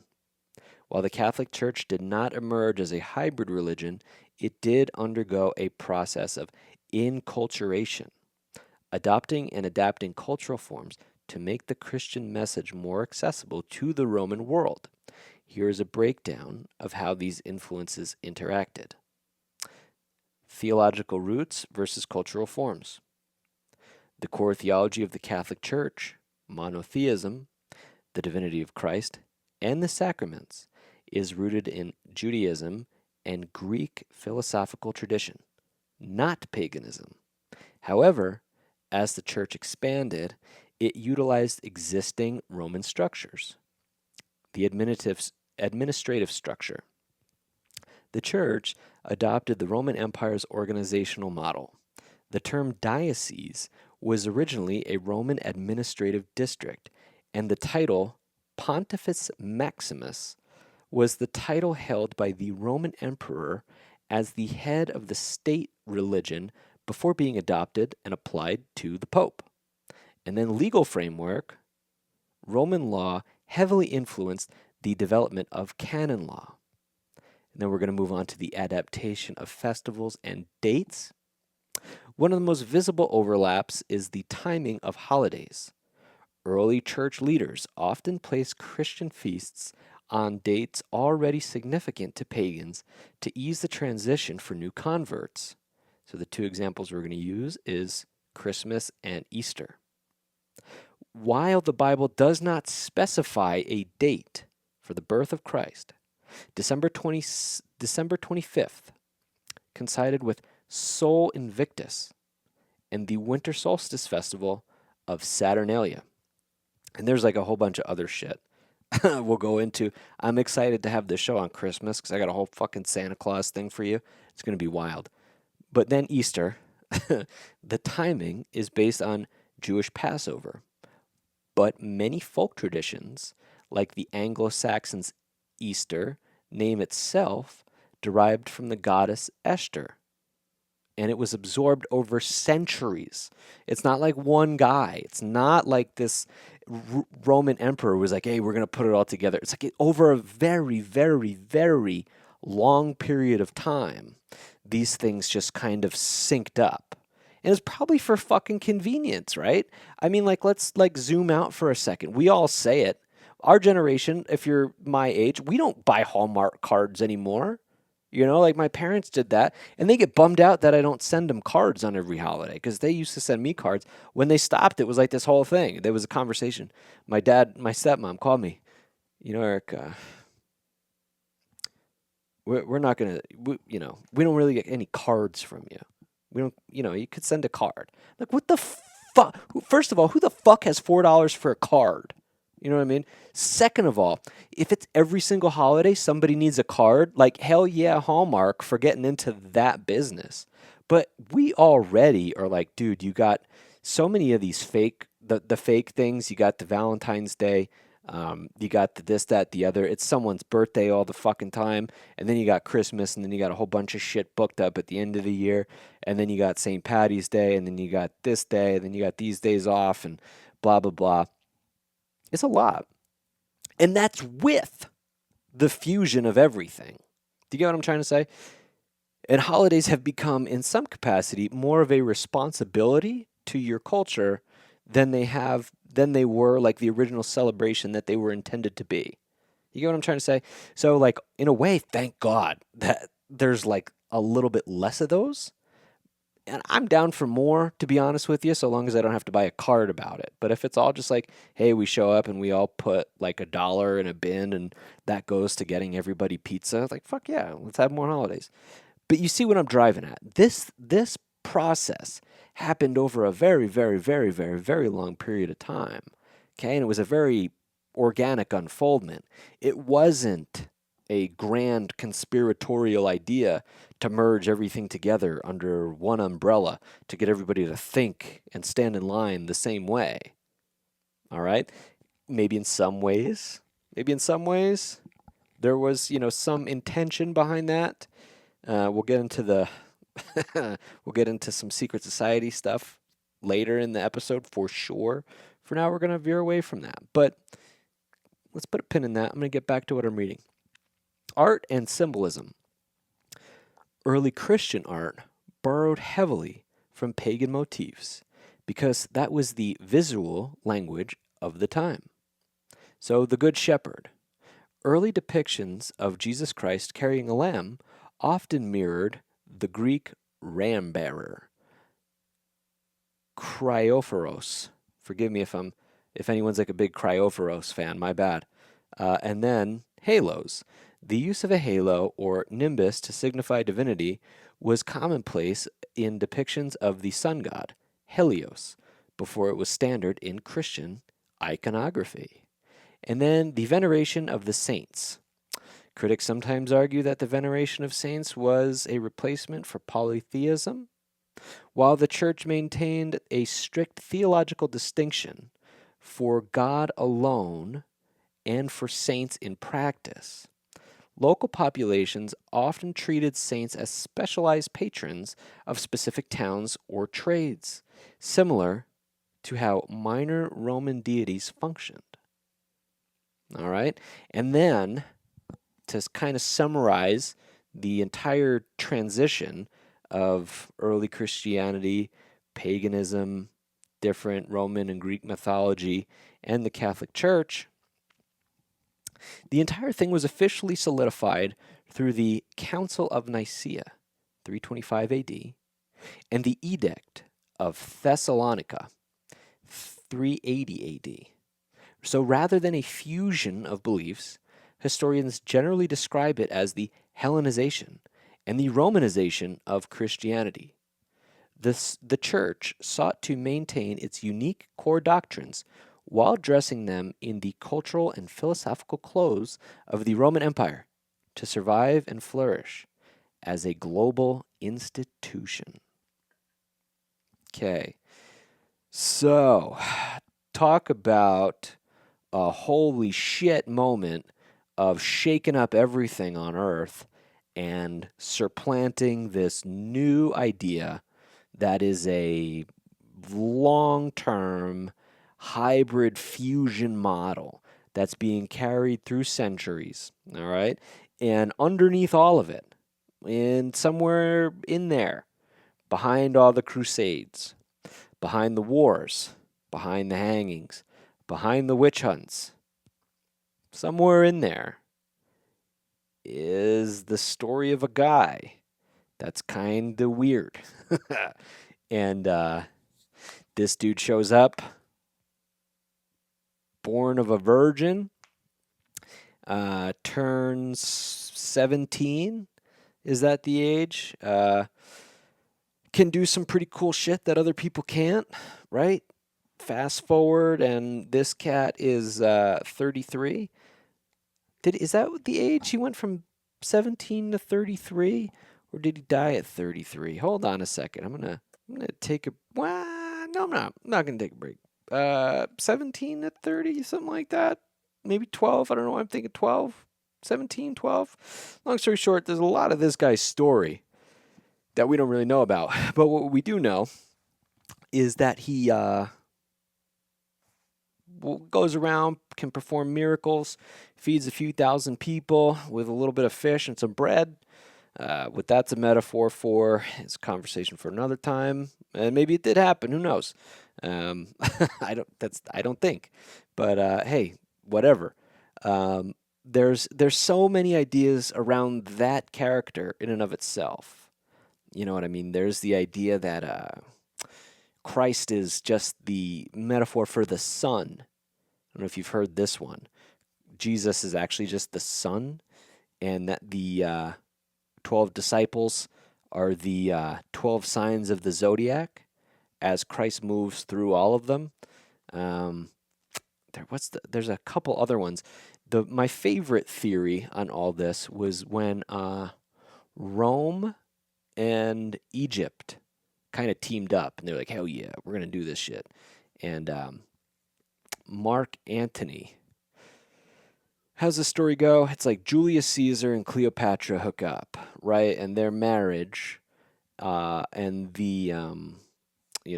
having a baby is kind of like this is the fusion of the new world now. So the two great powerhouses of human history, recorded human history that we're aware of, right? Rome and Egypt. Well, Rome is on the come up. Rome is on the high of highs. And Egypt has been hobbling along for a little bit at this point, and they're kind of fucked up. And Cleopatra is the female pharaoh, and Caesar's like, let's have this baby. She's like, all right, facts, and we're gonna put the entire planet under control here. Well, Mark Antony, the brother, um, is like, actually, I'm trying to have this kingdom, not your kid. And so they staged the death of, Julius Caesar and Cleopatra. They get assassinated, and then they want to kill the kiddo. And the kiddo is named Caesarion, right? And the kid escapes, and he runs away to the Far East. And there he learns, meditative practices in the hills. And he learns the power of the mind. And then he comes back. And then all of a sudden, voices start making their way up into the highs of highs. And the emperor hears about this movement going around. And there's this character who's, come for the sword. I don't know if you've seen that movie with Willem Dafoe when he plays Jesus and Martin Scorsese directs it, and he's got that fucking battle axe when he shows up to the market. He starts flipping over tables and stuff, and he's like, you won't serve God and mammon. But yeah, so there's a whole theory, like a real theory that people think happened, that Christ was the son of Cleopatra and Julius Caesar, and right before he was assassinated, he disappeared to the hills of the Far East, learned how to bend the universe with the powers of his mind and raise his vibration and, water the desert and heal the sick, and the blind will see because his vibration was so high that sickness could not exist in the presence of this man. And he shows back up after a long period of time, and the ruler of Rome knew who this kid was, and he's like, as soon as we find him, he's dead. And he was getting a lot of traction, and a lot of people started to listen to him, and he's dead. So they kill him, and they hang him on the cross. And that's a thought. Like, people are like, yeah, no, that probably happened. Look, I don't know, and I'm not trying to speculate too much on that, really, except I'm saying that there are some very unique parallels around that character, okay? But then, if we're looking at this character of Jesus the Christ, the Lamb of God, Jesus of Nazareth, the Rose of Sharon, whatever we want to call it, his hype man, dude, walking into town, that guy was probably fun as hell. But he's not the only character in human history born of a virgin mother who has the ability to multiply food, to heal the lepers, to get the blind to see, to raise the dead, to cast demons out of animals or out of people and into animals. He's not the only person to have done that. And those stories of those characters, right? Let's say that this Christ character is just the newest version of a tale that goes way back, right? Well, at that point, then, it doesn't even fucking matter everything I just said about the Catholic Church, because the Catholic Church is just another iteration of that story. And then the Protestants, and then the Lutherans, and then the Presbyterians. You get what I'm saying? It's all just like this other they're other just little pockets of the same tale. Do you get what I'm trying to say? The same way, like the Jews that were around back then that allegedly killed Jesus Christ, right? They weren't even all on the same page. You had the Pharisees and the Sadducees. And the Pharisees were the Jews that believed in the afterlife, and the Sadducees were the ones that didn't believe in the afterlife. And then prior to them, it's like there's so much stuff in human history that we don't even have a fucking clue about, okay? Because it's like, so I can sit here and I can tell you, that the Brahman, right, the Godhead, is kind of like the one God, right? That all things flow from the one God, the Brahman. And then incarnations of the Brahman would be like Shiva and Vishnu and um, the Hanuman, right? But then there's different doctrine that says actually Krishna is above the Brahman. And then there's other doctrine that are like there's nothing that's above the Brahman. And then there's some that's like Krishna is the Brahman. The same way that the Godhead of Christianity is the Father and the Son and the Holy Spirit, and that Jesus is God, and that the Holy Spirit is Christ. You get what I'm saying? So, kind of how you break this thing down is it almost doesn't matter what happened with the tie in politically. What matters, I think, is your relationship to the thing itself and your place in it. Okay? And what does that mean for you? And how are you going to let that, kind of marinate in your soul, thus show up? So,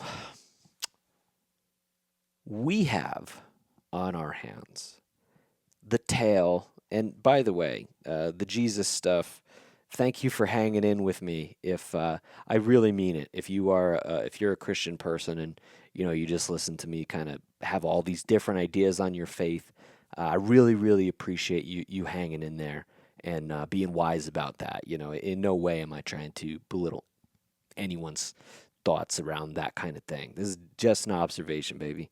But so we have a kiddo that we meet. We're not sure. We're not too sure how old he is when we come up into his life. I'm gonna assume 12. Reason I'm assuming 12 is because for whatever reason, when I was thinking Jesus was 17, I was also thinking 12. I think there's a 12 thing going on there, and I think Patrick Rothfuss, that rascally fuck, knew exactly what he was doing. So we got this kid who's maybe 12 years old, or at least we have the story of a kid. Well, that story is being told by the grown-up version of him in the name of the wind. And at this point, he doesn't go by the name Kvothe. He goes by Kote, K-O-T-E. And so our story opens up in a place called the Waystone Inn. And like I said prior to going on all this shit, the prologue of all these books is so wonderful. And the prologue and the epilogue are all beautifully titled The Silence of Three Parts. And they all end the same way, with the same line. But I'm going to read the whole prologue, if that's cool with you. It's a lot less than the whole fucking Jesus thing I did. It was night again. The Waystone Inn lay in silence, and it was a silence of three parts. The most obvious part was a hollow, echoing quiet, made by things that were lacking. If there had been a wind, it would have sighed through the trees, set in the inn sign cracking on its hooks, and brushed the silence down the road like trailing autumn leaves. If there had been a crowd, even a handful of men inside the inn, they would have filled the silence with conversation and laughter, the clatter and clamor one expects from a drinking house during the dark hours of the night. If there had been music, but no. Of course, there was no music. In fact, there were none of these things. And so the silence remained. Inside the Waystone, a pair of men huddled in a corner of the bar. They drank with a quiet determination, avoiding serious discussions of troubling news. In doing this, they added a small, sullen silence to the larger hollow one. It made an alloy of sorts, a counterpoint. The third silence was not an easy thing to notice. If you listened for an hour, you might begin to feel it in the wooden floor, underfoot, and in the rough, splintering barrels behind the bar.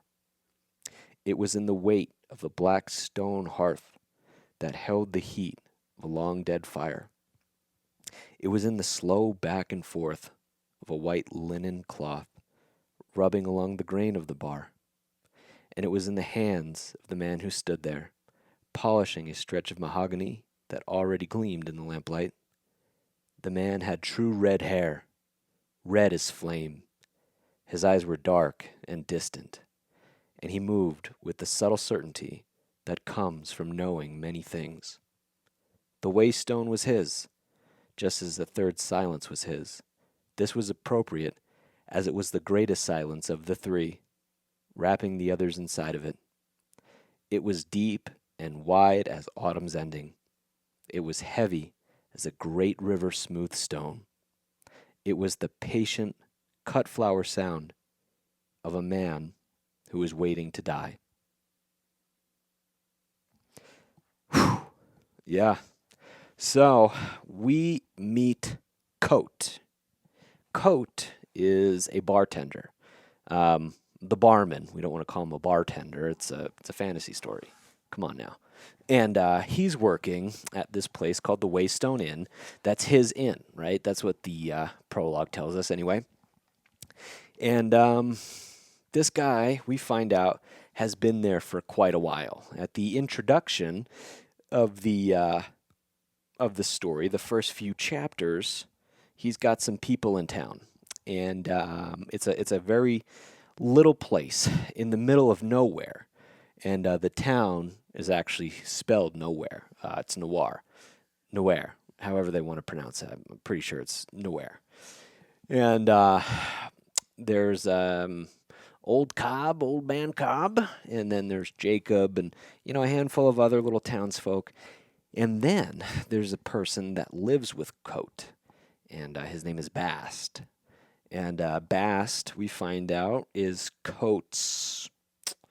We're not sure, frankly. He's his student in some capacity, and he continues to call Kvothe Reshi. It's one of the things that drives the fan base nuts. Is Bast short for bastard? It's short for Bastius. But is it a double entendre? Patrick Rothfuss plays with a lot of double entendre. Basically, every character or every theme in the book is at least 3 to 4 characters or themes.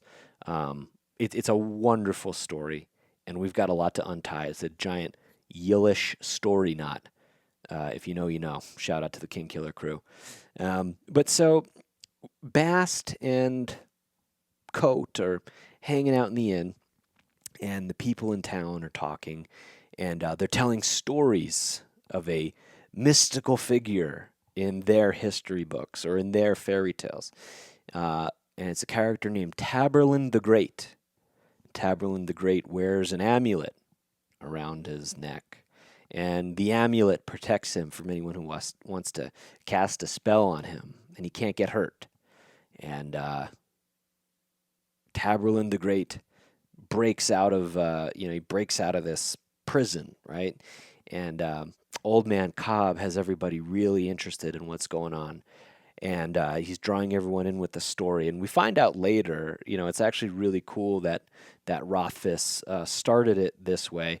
We find out that amulet he's wearing is actually a real piece of magic. The Kingkiller magic system breaks down into a few pieces. One of them is called artificing.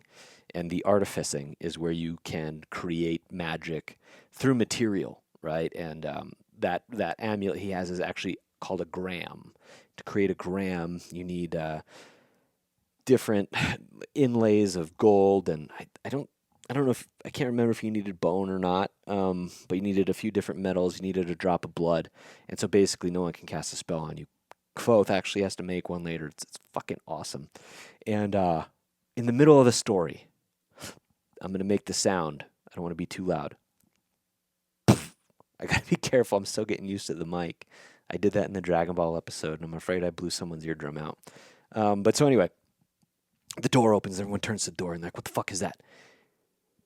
And a boy comes over, and he drops this enormous, creepy, fucking creature on the table, and everyone jumps back, and they're like, "Whoa! What the hell is that?" And he's like, "It's a demon. This is a demon, and I killed it on the road." And so let's zoom out for a little bit. Where they live in the middle of nowhere, is in the world there is called Temerant. And so Temerant, think of, I guess, like Middle Earth, right? Like everything takes place from Lord of the Rings in Middle Earth. Temerant is the same way. And within it, there's tons of different places. There's the university, and there's Severn High and Severn Low.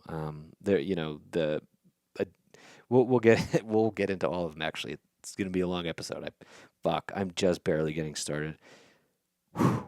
um, it's at war, right?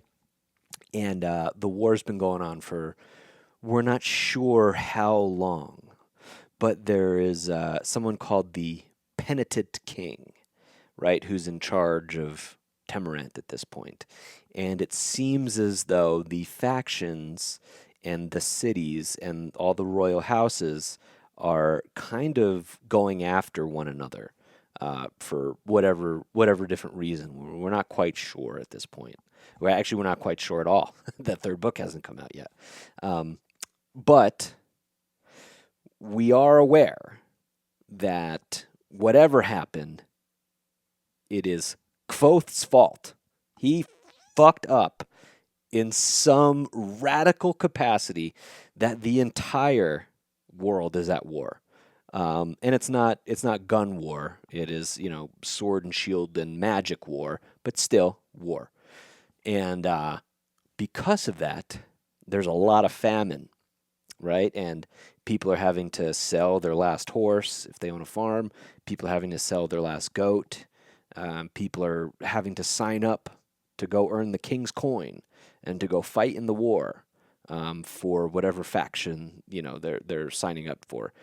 And because of the famine and because of the depression, the financial depression across the entire landscape, the roads are not safe anywhere.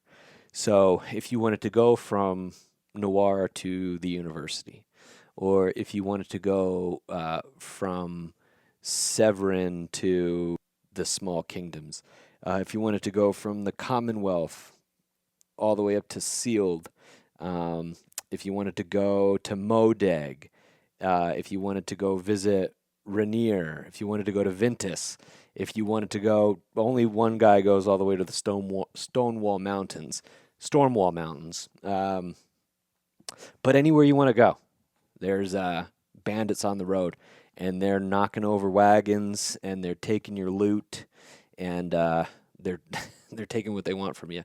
And it's gotten to the point where like merchants or tinkers or people that have to travel the road have gotten to a point where they keep a little bit of money in a purse on their person somewhere, right?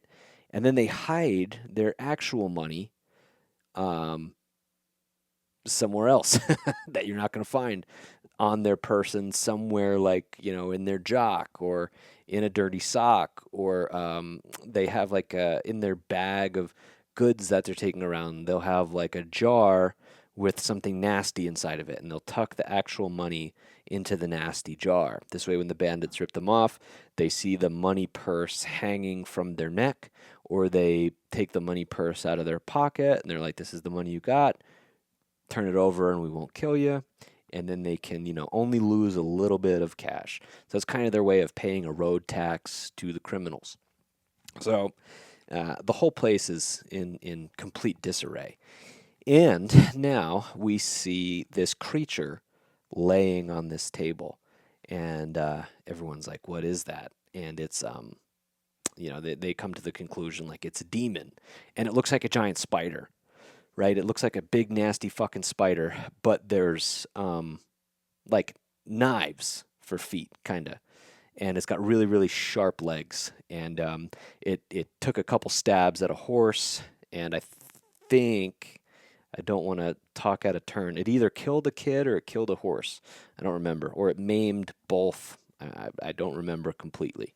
But it did some damage. And so they were able to kill this one using iron. And everyone knows that iron kills demons.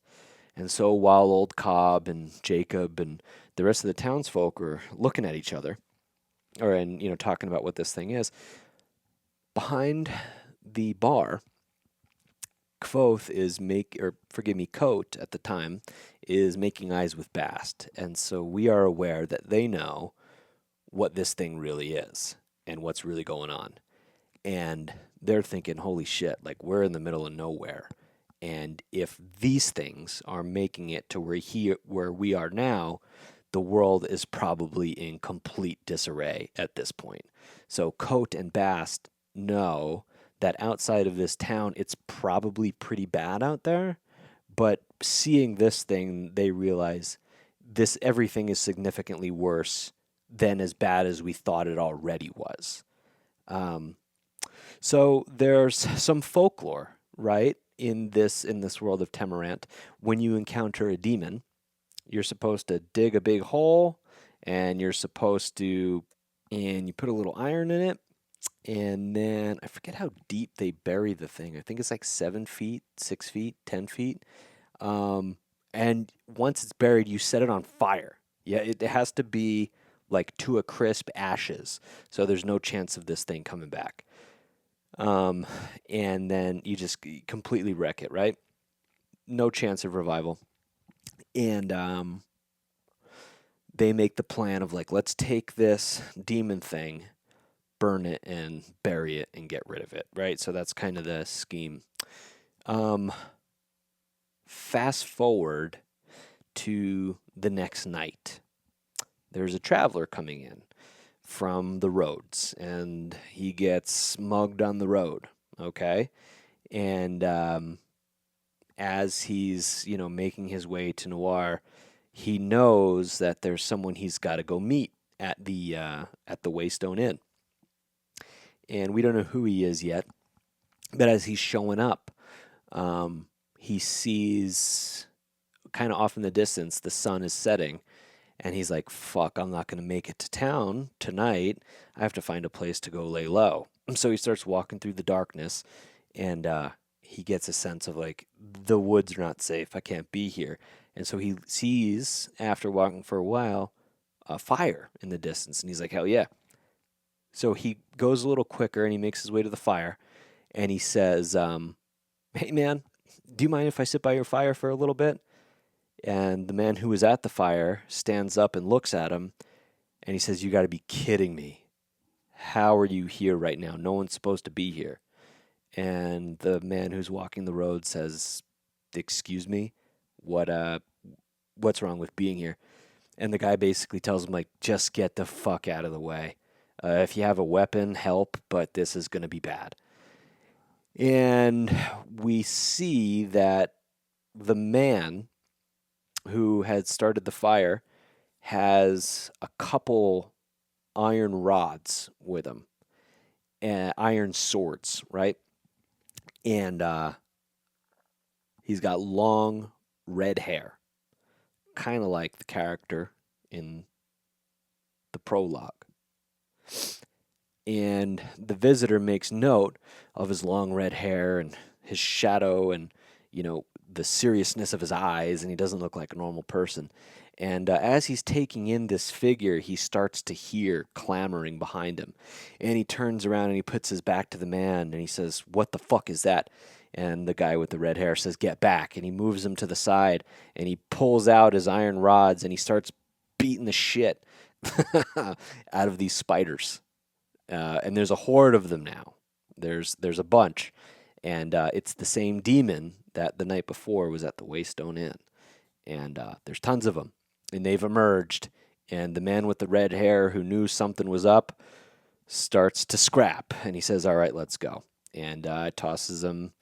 And our observer, at this point, it's kind of a POV through his eyes. And he wakes up a little while later, and there's scratches on him, and there's scratches on the man with the red hair. And the man with the red hair is burning the bodies. And they go back to the Waystone Inn. And the traveler realizes, holy shit, it's you. I thought I was going to meet you here. I didn't really believe it, but it is really you. And Kvothe, the man with the red hair, says, "What are you talking about?" And he says, You're Kvothe. You're Kvothe the Bloodless. You're Kvothe the Poet Killer." And he says, "I'm just Kvothe." And, the guy asks him, "Kvothe, I don't know anything about a coat. You're very clearly Kvothe." And he can recognize the name is very similar. And the man standing there, the innkeeper, is very clearly the character Kvothe from all the legends that have been told around this world. But he's not admitting to it, and so the guy pieces together really quick, like, okay, this guy is hiding in some capacity. Kvothe, whoever he is at this point, he's adopted a different name and he's laying low for reasons that are his own, but we later find out that the guy inquiring this, that, and the other is already aware of, why Kvothe is laying low. And the only people that don't really know is the audience, the reader. And then, the people that think he's just Kvothe. And there's a point in the second book where Kvothe very clearly tells one of the townspeople of Noir, like, "Hey, no, I am Kvothe. I am the Kingkiller. I'm the Poet Killer. I am the Bloodless." And he lists off all of his names, and the kid just doesn't believe him. Right? It's this young guy who is going to take the king's coin and go off to war, and he very clearly tells him, like, "Hey, it's not worth it, right? Like, you're a good person. Your family needs you. This war is not something that you want to be involved in. Like, trust and believe." Because by that point, he's already put together, if those spider things are out there, you don't stand a fucking chance. But then he also, the audience is made aware that the war that's going on in some capacity is absolutely Kvothe's fault. And, he has this sense of guilt. He just tells him straight up. And the point I'm driving at is, there are non-believers, right? Even if he tried to tell them till he was blue in the face, "This is me," people wouldn't believe at this point, because he's somewhat of a mythological figure in that time right now. The same way that Taborlin the Great is kind of the mythological figure of that land. This great wizard that they all talk about. Wizard, sorcerer, the terminology in Kingkiller isn't that cheesy, but it is that's kind of what it's referencing, right? And then in the frame story, the character asks Kvothe, he says something to the effect of, like, "I've heard that there's a new Chandrian now, one with red hair." And Kvothe tells him, "The important people know the difference." And that statement, as we get into this episode, and if you've read the Kingkiller Chronicle, you'll know from the very beginning, once they posit that, That's probably the more important piece of the introduction of this story. Okay, so already we are looking at a man who at one point was a hero or heroic enough to build a reputation so large that people are willing to travel great distances over very dangerous terrain with bandits everywhere and God knows what out on the roads to come find him, um, if if the whispers around his identity are true. And I think at this point it's not completely laid out for us, but the audience, I believe, is led to believe that Kvothe is probably long dead. Um, and secretly he's run away and he's running this inn, but this is kind of the this is the problem with not having book three that people are frustrated about, is like there's just so many conclusions we don't really have. But what we do know is this: he is in some way he would be like this. I don't want to say savior, it's not the right word, but he's just a legend to these people. So maybe Achilles is a good one. Alexander of Macedonia is a really, really good one. Hector is a good one. Characters along that line. Maybe like Robin Hood, just someone who did something grand and wonderful. People tell stories about him all the time throughout the book. And anyway, what we have already within the first couple chapters of the book, and granted, it's all really slow. The pacing of the Name of the Wind it doesn't really pick up. Gosh, it's probably like 200 pages before the book actually starts to deliver in like a very heavy way. And it's a lot of putting things together. The first, like 150, 200 pages. However, when you read The Name of the Wind and then you do The Wise Man's Fear and then you go back to The Name of the Wind, those actually 151st pages are brilliant. And you start to understand that the book is a knot that you kind of have to untangle the more you read it. And there's tons of stuff sprinkled within The Wise Man's Fear that on first glance at the intro of Name of the Wind, it doesn't make sense, but once you have the info for the second book, you go, "Oh, holy shit, that's what that is." It's very, very awesome. And so, anyway, we have a few things happening already. First is there's this dead spider thing, and everyone is convinced it's a demon, or at least that's what they call it, right? They're like, that their word for the supernatural, evil, villainous thing is the same that we have. It's a demon. It's of unruly, hellish behavior from a place not of this world, right? And they have that same folklore around it. Although we become aware that Bast and Kvothe, the way that they're looking at each other, they know that this isn't a demon. It's just something else. And the Thames people don't really have a clue what it actually is or a term to put to it. The second thing we come to find is that this traveler was actively seeking out Kvothe. And he was doing it somehow. He caught wind of, Kvothe may not still exist. But if he does, you can find him at this inn. And he just happened to find him the night before fighting these, beings. And then the last thing that's introduced to us is this group called the Chandrian.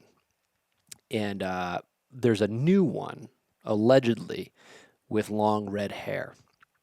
And Kvothe says, well, the right people know the difference. So that implies that there is a secretive group of people that would know that this long-haired guy, essentially, the person is accusing Kvothe of being a member of an organization or a group that we at that point know as the Chandrian. And he says there's a difference. And he's basically saying if you're exclusive enough to know the difference, uh, you wouldn't be pegging me that way. So to clear up a couple things and to not turn this into a Name of the Wind book report, because we could easily do that, but it would just, that's probably better for a different type of podcast. What we're coming into here is the realization of the character who came to visit Kvothe. To fast forward, is actually called the Chronicler. Right, his name is the Chronicler, and the Chronicler found out about Kvothe from Bast. Okay, so Bast has summoned Chronicler without Kvothe's knowing. All right, so Kvothe, now that he's Coat, seems to have lost a lot of the abilities that turned him into a legend, right? So he used to be able to use what we would call magic, right? Again, the Kingkiller magical system breaks down into a few different subsets. One of them, like we talked about, is called artificing, where you take different structure and different sigils and different metal. High-level artificing involves using bone, and you can put these things together and they have a relationship with one another that creates some type of energetic component that will either protect someone from harm or could bring harm to something. We imagine it goes so far as to like be able to heal things. There's some artificing. Kvothe eventually creates something later in the story called an arrow catch, where if you have it on your persons and you're going through a bad part of the woods and there's bandits, someone shoots an arrow at you, it stops it in the middle of the air. Those things, right? Anything like an item is artificing. And then another part, they have alchemy, right? Which is essentially a lot of chemistry, but there's like esoteric stuff involved with it. It's not just chemicals, and it also intention is applied to it, and how you do the spell and kind of your energetic balance you have while you're going into alchemy. And that's traditionally, we're led to believe, Kvothe's least favorite form of that magical system. And then the third thing where Kvothe really, really shines, so he's wonderful at artificing because he has very delicate, very amazing hands. He's a wonderful musician, which is kind of the core of the story, is, the driving force behind all of it is his music, right? But what he really gets down on and what he's just nasty at in terms of the magical system is something called sympathy. And sympathy is the idea that it's very, I don't know if you've ever heard of like chaos magic.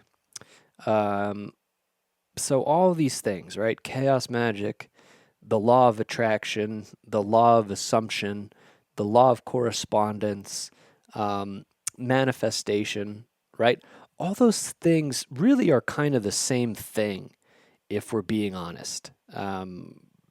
Tons of gurus and teachers, well-intentioned people, and also very dangerous fucking charlatans have made their name because they've taught these principles. Now, in the culture that we live in, a book and a DVD came out probably 25 years ago now, maybe less, maybe 20, called The Secret. And that was what everybody was like, oh yeah, The fucking Secret. I'm going to imagine parking spots opening up for me. And then you find a parking spot and everyone's like, oh shit. And then it turns into like red cars. And then fast forward to where we are in 2026 and you can like type in the word manifesting in a YouTube search bar. And I'm not fucking with you. There are thousands of quote unquote manifestation coaches that bullshit you into giving them hundreds and hundreds, if not thousands of dollars to teach you how to use the power of your mind to create the life you want to live in, right?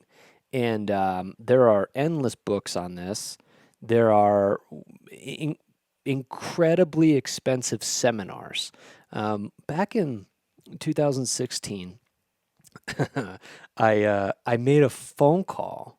So my buddy, the same guy actually who made the music for this show, back in 2016, he was dating a metaphysical spiritual life coach who lived out in Bali, and they met at a convention somewhere in, I don't, maybe it was Minneapolis, I think. And anyway, they would do like long distance dating. They were in an open relationship. He would visit her in Bali from time to time. And anyway, she would put on these seminars for other life coaches. So they were all, like, forgive me if you've gone down this road with intention before, but everyone was just bullshitting each other. And they're all talking about the powers of the mind, and they're all doing like tantric sex with each other inside of extinct volcanoes, and they're all trying to kind of con their consciousness into the sublimation of new ideas that sink past the conscious mind down into the subconscious mind. And once it's in there, the idea is that your existence does not begin or end within your body. Okay, you are also the couch you're sitting on. You are also the truck you're driving. You are also the can of whatever you're sipping on. That's kind of like a much larger macro view of all of these things, right? You are everything. So similar to the Brahman being the Godhead, the all. Um, what's the Transformers thing? The All Spark, and then Optimus is part of it. Like it's like that, right? So there's this one enormous consciousness that we all come from and we're all part of. And it's not just a coming from, it's also a returning to. And you can groove on it when you meditate. That's kind of the essential breakdown you should know going into this territory, right? And it's like the idea is there's no such thing as death. Time is bullshit. And we currently live in this earthly dimension to experience the self and carry out whatever we'd like to carry out. And then once the body dies, the heart continues to go on, like that Titanic song. And then, either we'll reincarnate or we'll just be fucking dead. I don't know. That's a whole thing about samsara. But so we're going to we're going to work our way back. Forgive me about that, but these things had to happen. Anyway, my buddy goes out to Bali, and the life coach girlfriend has a ton of other life coaches there. He introduces me to one of them via text. He says, like, oh, hey, man, you've been talking about this one thing for quite a while, and this life coachy guy could probably help you with that. I said, okay, groovy. So I call him, and he's like, oh, dude, let's do a Zoom call. We'll talk, and we'll see, like, if we can work together. So I said, cool. And I was going through a really hard time, and I was very impressionable, very susceptible, but also I was believing because, like I said, I've had, not have had, my life is actually full and overflowing with some pretty far out experiences that don't seem normal. And they seem like synchronicities are always at a major high for me, and just rendezvous with people and magical things happening. I really love the way my life continues to unfold for me, but I wanted to try to harness it and control it and direct it in a more specific area. So I got in touch with this life coachy guy, and he's like, "Hey, man, yeah, let's work together." So we had like the hour conversation, and then he laid down some packages for me about like the pricing that he would charge to be my coach, and I was like, "Okay, what is it?" And he's like, "Well, I'm pretty new at this, and my first, I think what I can offer you is we'll do 10 sessions, like so 10 hour or 10 1 hour phone calls. And then we'll do like a 20-minute check-in once a week. And then I'll write you like action plans each week based on what you're trying to do with your life. And so that'll go 10 weeks. And I'm going to charge you $10,000 for that. And like my jaw hit the floor. I was like, you got to be out of your fucking mind. $10,000.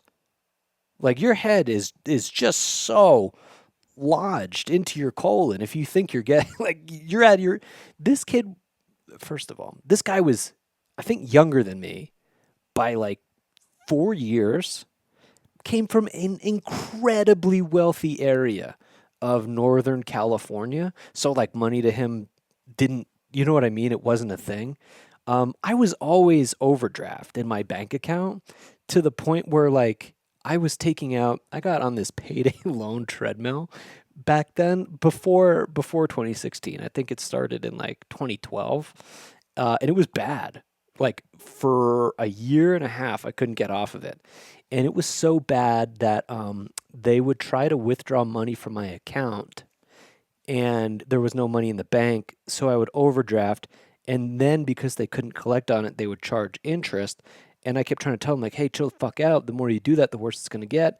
And they're like, well, you signed a contract. And what started as like one $500 loan because I had a breakup with someone, I needed to move out, go get my own place and get everything set up, actually like turned into probably $40,000.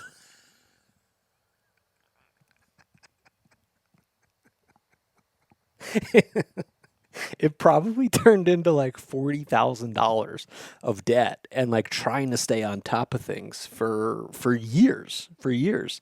And eventually I was like, fuck this, canceled, closed all my bank accounts. Everyone sent me to collections. My credit score got to be like in the high threes. And once I got into like the mid fours, I thought I was like, yeah, all right, I made it. Like I'm past this now. Like everything should fall into place. But it was really dangerous, and people were trying to collect on me, and I had a few different jobs I was juggling. I was driving a truck that I couldn't afford to put gas in. I mean, like, dude, it was terrible, terrible. And obviously, I didn't pay all that 40,000. Get the fuck out of here. Like I did some later when I got out ahead of it, not with finances, but I was just able to call some people and be like, "Hey, fuck you! Like, you're not getting that." I threatened bankruptcy to a few people. I said, "If you screw with me, I'm going to file bankruptcy." And a lot of the calls stopped. And then I think I ended up, because I did have to take out other loans to pay off those loans. I mean, ultimately, it probably turned into like, I don't know, $9,000. I ended up paying. It was, yeah, but that's not. You know what I'm saying? Like my paychecks were $500. So so $9,000 doesn't seem like a lot all the time, but when you're constantly negative $2,000, trust me, it's terrible. It's terrible. Anyway, this asshole's trying to charge me a bunch of money, and I told him like, "Well, hey, if you think that this metaphysical practice can work, why don't you just coach me to do it? And then I'll pay you on the back end." And he was like, "Excuse me?" Like he was so taken back that I had suggested that. And I didn't think it was that weird. I was like, yeah, no, I mean, if you really think this is going to work, why don't you just trust me? Like I'll put down something as collateral. Like I'll give you a copy of my ID or something. And if I don't, if I don't pay you, just take me to collections or something. But like bill me this way when I find the powers of the universe that you're saying that I'm about to unlock working with you, and I can make a ton of money through the power of my mind. I'll just pay you later. And he was like, it doesn't work that way. And frankly, the fact that you don't understand that, I don't know how the fuck we're going to work together. I don't think this is going to work. And I was like, who are you? Where the hell did this come from? So obviously that never unfolded. But anyway, if you look at like the quote unquote manifestation community, that's the type of human that lives in that place. a lot of the time. And you'll go on YouTube or Instagram. Um, Reddit was a really potent one. There's a lot of different forums for the idea of manifesting things into your reality, and there are a lot. God bless them, no judgment. I mean, I'm talking like, God, hundreds of thousands of people that I don't want to say have mental illness, but cannot see the beauty in their own life to save their life. They have no, in my observation, not a lot of gratitude for where they're at, and they're always wanting more because they've been so, you know, sublimated in programming through our culture of unless you have A, B, and C, you're not making the cut and you're not worth it. And I can relate to that, because for a long time I thought finances and romance, like if you have those two things figured out, you're good, you know. I didn't I didn't have either, and so I was like, oh, I guess I must be a piece of shit, and acted accordingly. So to get to kind of what I'm driving at is, I mean, there are like you can look at any video, right? There's people that are trying to manifest in their life a very toxic relationship with an ex, someone who maybe abused them, and they're so wrapped up and gaslit that they think getting that relationship back is what will make their life feel better. And what they do is they meditate and they pray and they journal and they do all these other incantations to try to get these partners in their life. Like this is real shit. It's called manifesting an SP. SP is a specific person, which frankly is fucking creepy witchcraft to begin with. But just the circumstances that these people go into it with, your heart almost breaks. You're like, queen or king, you are so far beyond needing this in your life. If only you could see how special you were, you wouldn't want this shit. But they can't. It is tragic. It is. So that's kind of the community in this world, right? Of like manifesting. And then there is also, I'm sure you've seen Ghostbusters at the beginning of Ghostbusters when Bill Murray keeps zapping that guy who's like trying to read what's on the back of the card. And he's right every time, but he keeps zapping him. And then the girl keeps getting all the questions wrong and he's trying to fuck her. So he's like, oh, you're doing great. And that's a type of like telekinesis, right? A telekinetic ability. And some people do have extra sensory abilities. That's a real thing. I got a good buddy. I swear this is a real thing. He can create what's called a psi wheel. And it's like you take a toothpick or a pencil and then you put a pinwheel on top of it. And he'll put his hands on the like outside. He doesn't touch the pinwheel, but maybe like I don't know, 3 inches off of it. He puts his hands there and the pinwheel will start spinning. Even weirder than that, if you have an object like a marble, or like I've never seen him do it with a baseball, but like if you have a tennis ball or something and it's sitting on a flat surface, he can put his hand again a few inches away from it and move his hand forward and the ball will start rolling away. I swear. I swear to God. It's a very, very weird thing. He freaked out my ex with it pretty bad. But no, that's fucking a thing. And there are people that can do weird shit. I don't know why. Everybody in the community wants to tell you they have different, there's different reasons to it. It either has to do with a relationship with material, or it has to do with being able to like pierce this veil. It has to do with, I can't fucking do that. You know what I mean? I'm just learning how to balance a budget, bro. So I'm not like, I'm not claiming I have any of those abilities. But I have with my own eyes seen it with a human being that I regularly hang out with. And it is super cool and also creepy. But so anyway, fast forward, right? There are supernatural abilities that people can have. Well, sympathy in the Kingkiller Chronicle is kind of a more calculated version of that, right? So the idea is you have something called your alar. And your alar in Kingkiller is essentially your level of resolve, your level of willpower. Pat probably wouldn't want me to use the term willpower, but that's generally how I understood it. And your alar is, let's say you're looking at like in the Matrix when the kid's like, "There's no spoon," and then he bends it with his mind. Your ability to bend the spoon would be your alar. And the tighter you can hold that alar, the more things you can do with that cognitive ability or the extrasensory ability. And Kvothe is kind of one of being able to use this skill.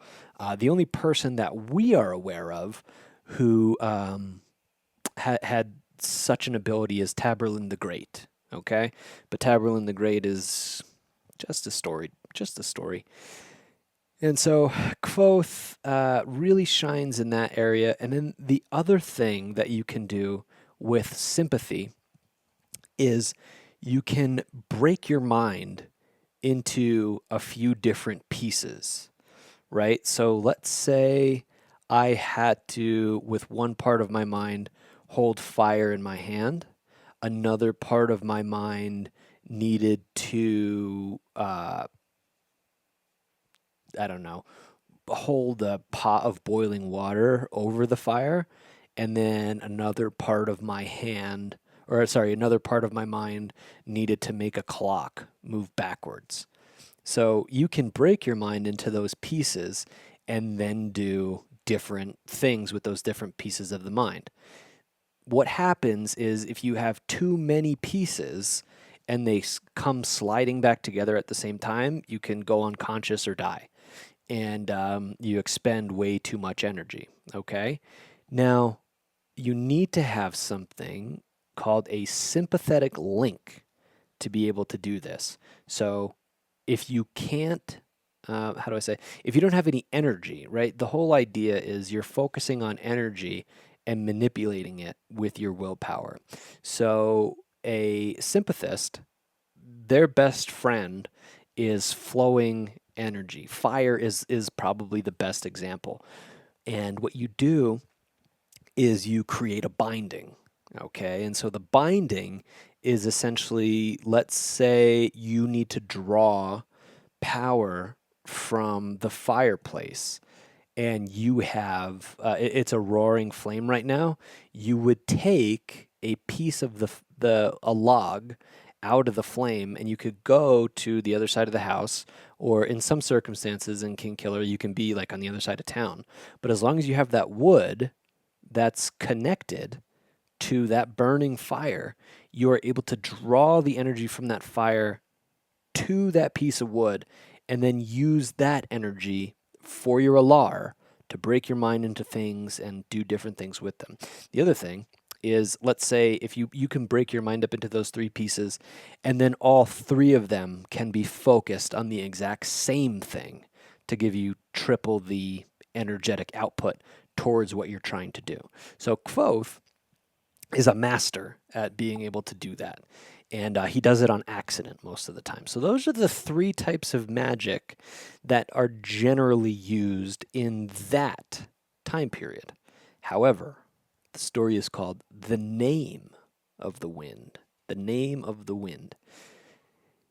And there is a fourth magic. There's more, but these are the main four. Yeah. um, the fourth type is called naming. All right. And later we fall more into naming. And it's actually my favorite part of the book.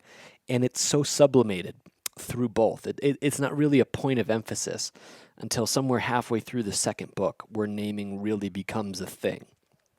And they sprinkle it in a bunch over the Name of the Wind. But It is the coolest magical system in fiction that I've ever encountered.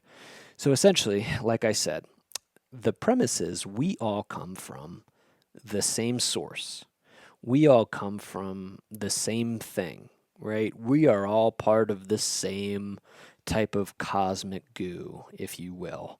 And stars and fire and squirrels and waterfalls and beautiful women and Lamborghinis and bags of money and sunsets and twilight glades. It all kind of comes from the same thing. That's so they say.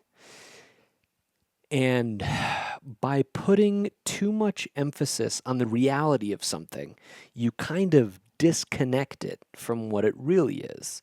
And that's where a lot of, ancient religious teachings share that separateness is an illusion, okay? Or, the idea of anything outside of oneness is just, it's kind of why we incarnated into this physical reality to begin with, is so that we can experience separateness to carry out a specific task. So, for all I know, the entire human story is nothing more than a pen writing something beautiful in, you know, God's journal. I don't fucking know, but look, that's kind of an example, right, of what this could be. So, when we are removed from that oneness, we can get more specific and specific and specific in a task.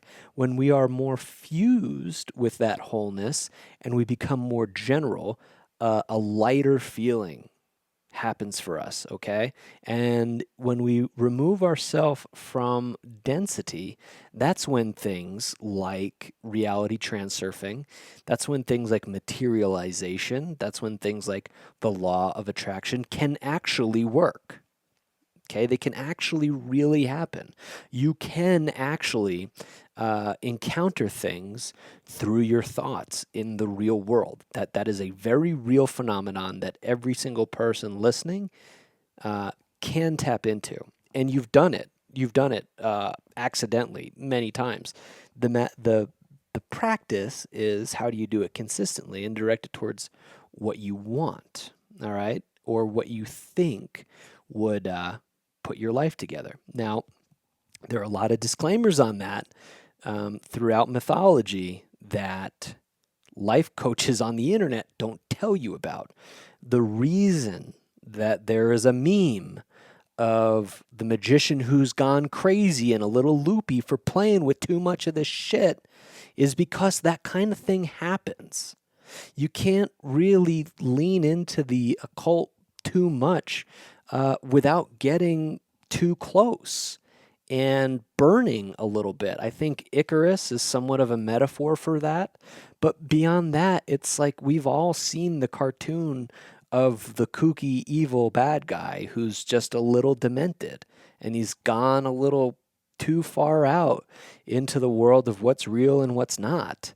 And when you divorce yourself too much from this physical reality, you can go crazy. It happens. Now, the modern terminology on that would be like psychosis, um, would be like schizophrenia, right? Those are probably more medical terms. I think schizophrenia, well, not think, it's obviously a bit different from what I'm talking about. I think if you have some schizophrenic tendencies, you can absolutely make them worse by fucking with this kind of thing. But I also think you can bullshit yourself into psychosis and dishonesty, right? I think the fastest way to delusionment is through lying and intentionally lying to yourself. I think that's the number one way to lose your footing in this world, okay? And probably powerful substances combined, right? That's no good. But so the idea that everything is one giant soup. All right. So let's say at the very top of the soup are things that are specific. So there's a rock, and that rock, let's say that's what's the name of a rock? Someone help me. A marble, right? and then over there is granite, and then over there is sandstone, okay? Those are all really specific rocks. And then at the bottom of the soup, everything is combined, right? Well, somewhere in that middle layer, things are kind of starting to have a little bit of separateness, but they're still generally, not quite as specific yet. And so we label that stone as a marble. We label that stone as granite. We label that stone sandstone. But the common binding principle behind all of them is they're all kind of the same thing, right? And that same thing has a name. It has an identity. And you have to feel your way into understanding what it is and what its name is, okay? The same way with weather patterns, right? Sometimes there's a storm, sometimes there's a gentle breeze, sometimes there's a slight gust, sometimes there's a wild tornado, sometimes there's a hurricane, but it's all kind of that same airy thing. It's all kind of wind, okay? And that goes for a lot of the elements. There's fire, there's different animals, there's different people, right? So where my name here is Maz in this, how I'm presenting myself to you guys in this podcast, I might have a name that I'm not even conscious of. And it is an unconscious thing. Patrick Rothfuss says that with naming, you don't use, how do I say? So we'll pivot really quick. Joseph Murphy, the guy I've talked about a couple times, he was the contemporary of Neville Goddard. He says that, or he wrote this book, The Power of Your Subconscious Mind. And the idea is that your conscious mind is the thing that problem solves and the thing that picks out like specifics and the thing that can navigate, right? The subconscious mind is not just localized in your brain, but it's everywhere. It's the thing that heals your scab, right? Now, it's not just this illusory thing. Like it will use your white blood cells. It will use scientific knowledge to heal your body, okay? It will use external circumstances and bring people and situations into your life to help you get where you think you want to go. The subconscious mind is essentially God. The subconscious mind is essentially the part of you that connects you to all things, according to Joseph Murphy, all right? And other teachers, but outside of him and who is his teacher? Neville, and he had the same teacher. I forget his name. Forgive me.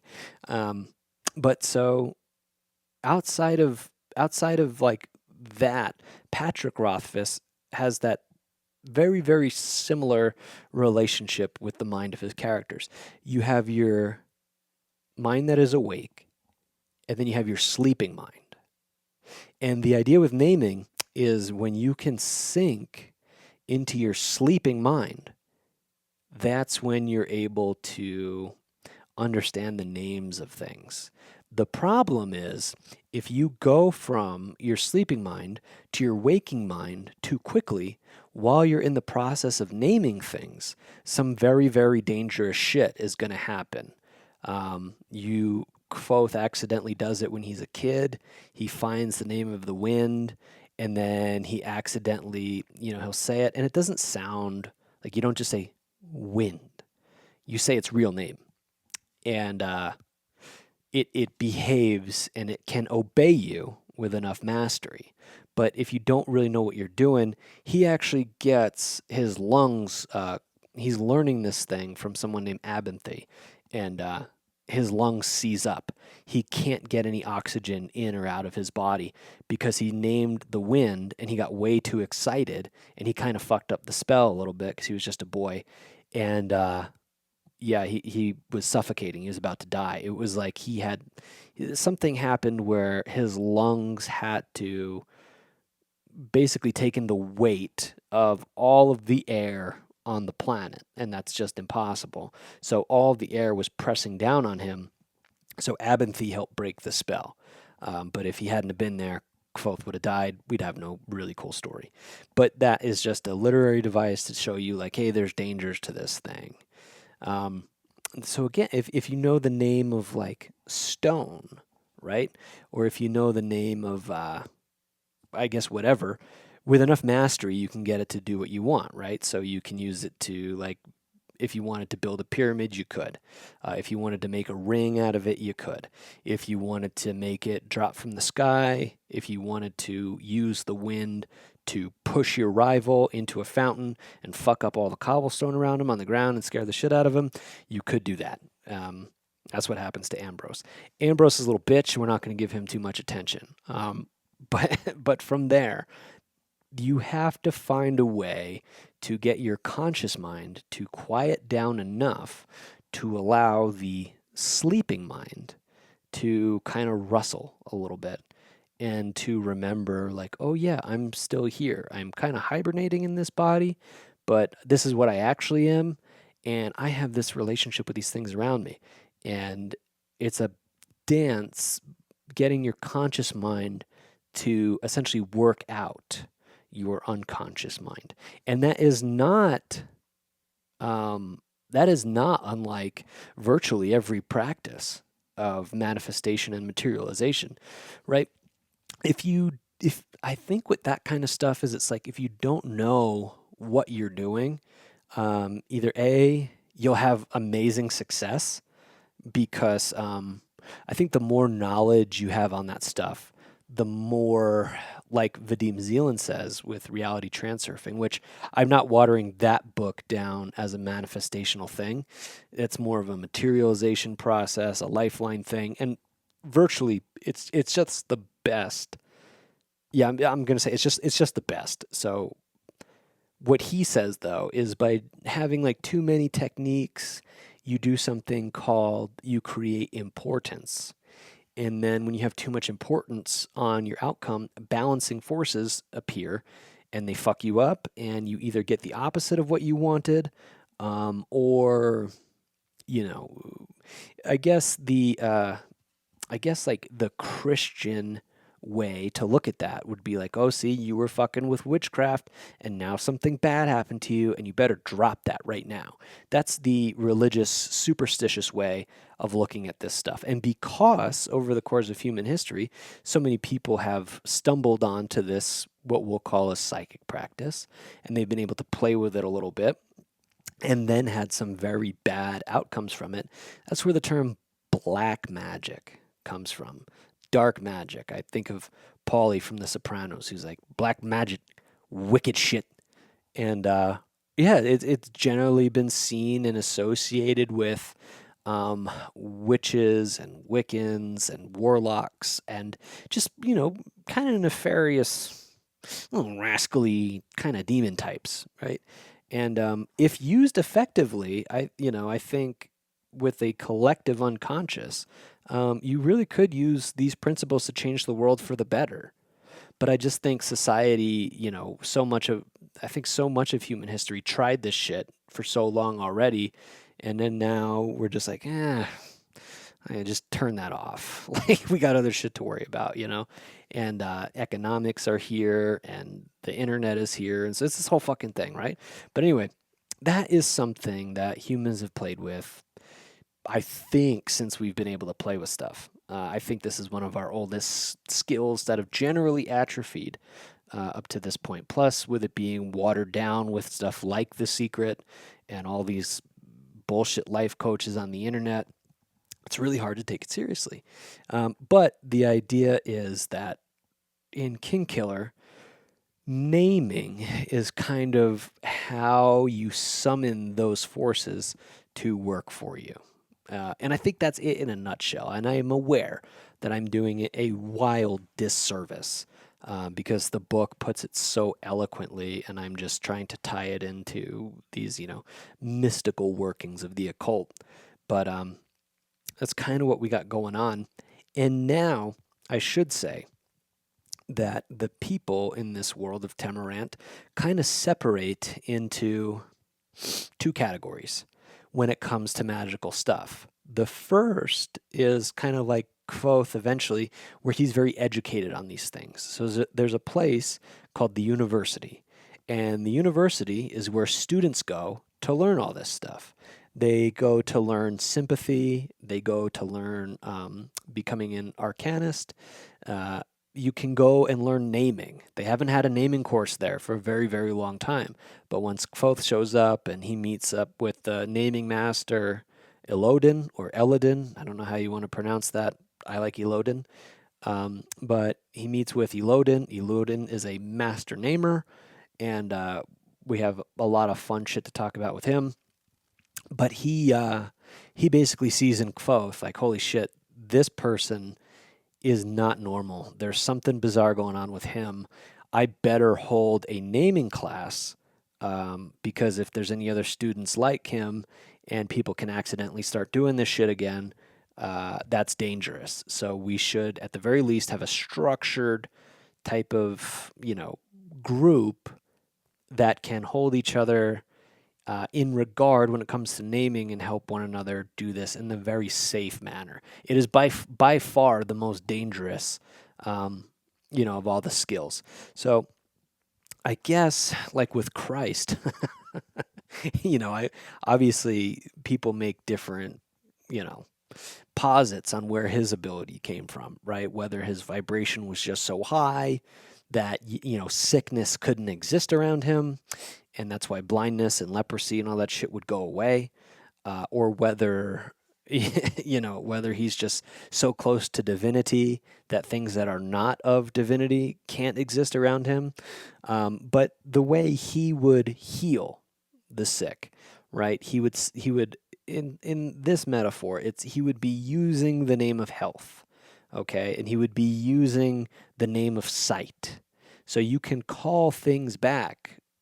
There's been a few very, very powerful namers in the lore of Temerant, and like Celatos was one of them, and Lyra was one of them. I won't say the other one yet, but there's some very powerful people or creatures, whatever the fuck, who have been able to name things. And so Christ, in this capacity, would be a very powerful namer. And that's kind of what happens in the Name of the Wind, is the most powerful namers over the course of history have been the ones that have set the world and all of its people on a completely different trajectory throughout that history. And they've been able to a few have been able to call your name back from the dead and bring you back from beyond the doors of death, okay? And that's essentially, kind of what Christ was doing through this window, right? So we have all that in place. Naming, artificing, alchemy, sympathy. Those are kind of the big four. That's the Mount Rushmore of the magical workings of the Kingkiller Chronicle. And you can learn those things over at the university. The second type of person is the very superstitious, the uninitiated, those who don't know, right? So like if they saw someone using a naming power or a sympathy power, they get scared. And they're like, what the fuck is that? And they think it's dark magic. They think you're a bad person. They think you're like a witch. You should be hung. You should be burned. And they don't understand that what's happening is actually a very natural, very normal ability that you should be able to tap into. That our life and our world is not enhanced to its maximum capacity. As a matter of fact, if you're not using this skill set, and it is somewhat your responsibility to educate yourself in the matter of being able to do these things so that you can maximize your life and your world. but they don't see it that way. They see it as this is demonic, this is evil, and this is not in alignment with the dictates of the church. The dictates of the church tell me that I should not fuck with that. Now, in this world of Temerant, the church is the Talon Church. And there's the story of a character named Telu, right? And Telu is kind of one of the gods of that place. And, or not one of the gods. What those people know is he is God, okay? What we, the reader, have a general idea of is that Telu was an angel. And higher than him was this character named Aleph, but we don't need to worry about that. Aleph, really, they mention his name like 3 times, 4 times. He's probably got bigger shit to do, right? Or he's been behind this whole thing and we won't know till book 3 comes out, which is never going to come out. I shouldn't say that yet. Put a pin in that one. But so anyway, Telu fights this demon, right? So this is the big story of Telu, is it's God versus the devil, right? And the demon in the story of the Talon Church is this creature called Incanus. And Incanus is kind of the worst of the worst. The worst of the worst. And there are other demons that Telu can, smash with a hammer, and or they submit and they're like, Telu, sorry, we'll be better next time. And they kind of find their way into either extinction or salvation through Telu.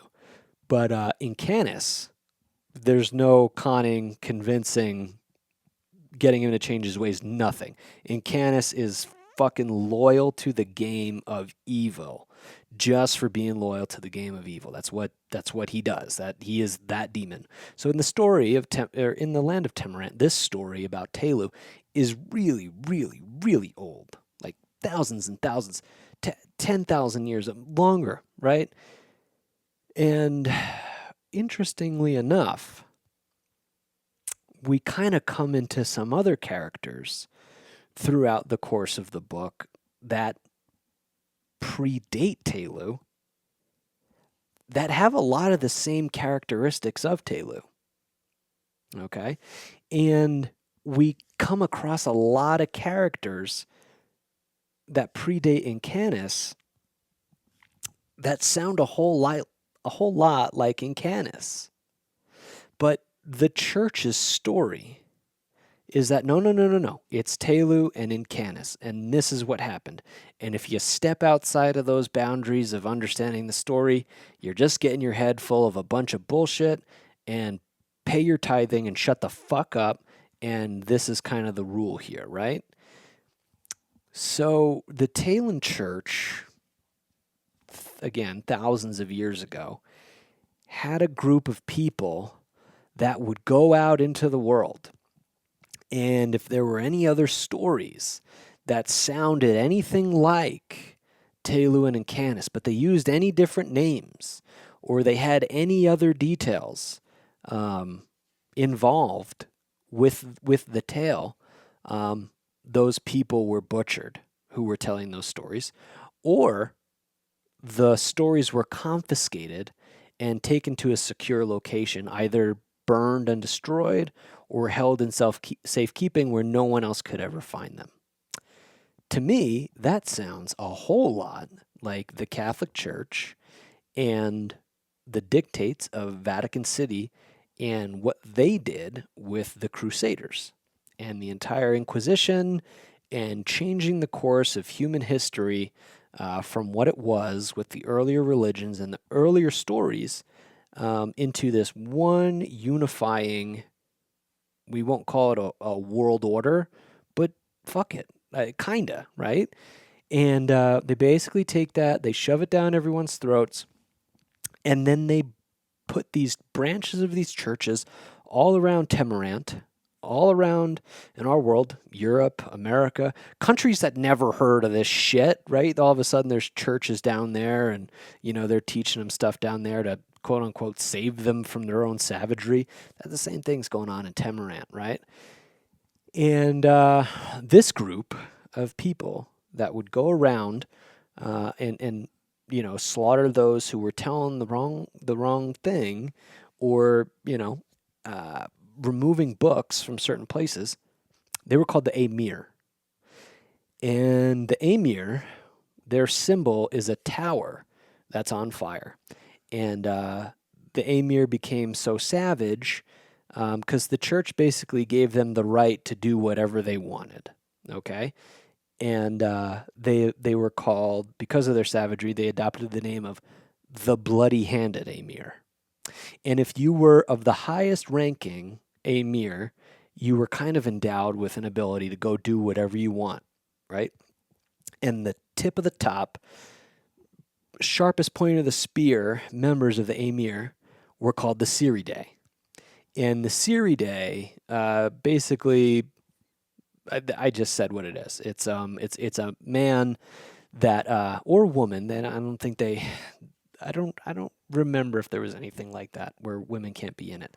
But the Siridae were the just the holders of the truth, and the credo of the Amir and the Siridae was for the greater good. So they could do anything that was in the greater good of the church, right? And the greater good of the church could be killing 1,000 people, and no one's going to bat an eye, because if it's for the greater good, you're allowed to do it. If it's burning a ship full of innocent people, you can do it. It also is doing lots of really good things. I don't want to fuck that up. It's like really a lot of service and a lot of helping people, but it really is. You can do whatever you want if you're a Siridae. And the church is going to be like, okay, well, we find out that the church, the members of that organization might be a plant. It might be that the Amir actually created this church to hide different things from society, okay?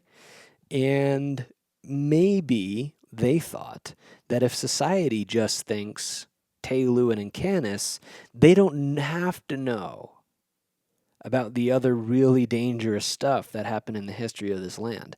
They don't have to know that this group of people from once upon a time might have been the good guys and we're the bad guys. But it just kind of shook out in a really shitty way. No one's hands are clean, and this just kind of establishes a new history for everybody, and kind of like, don't worry about it.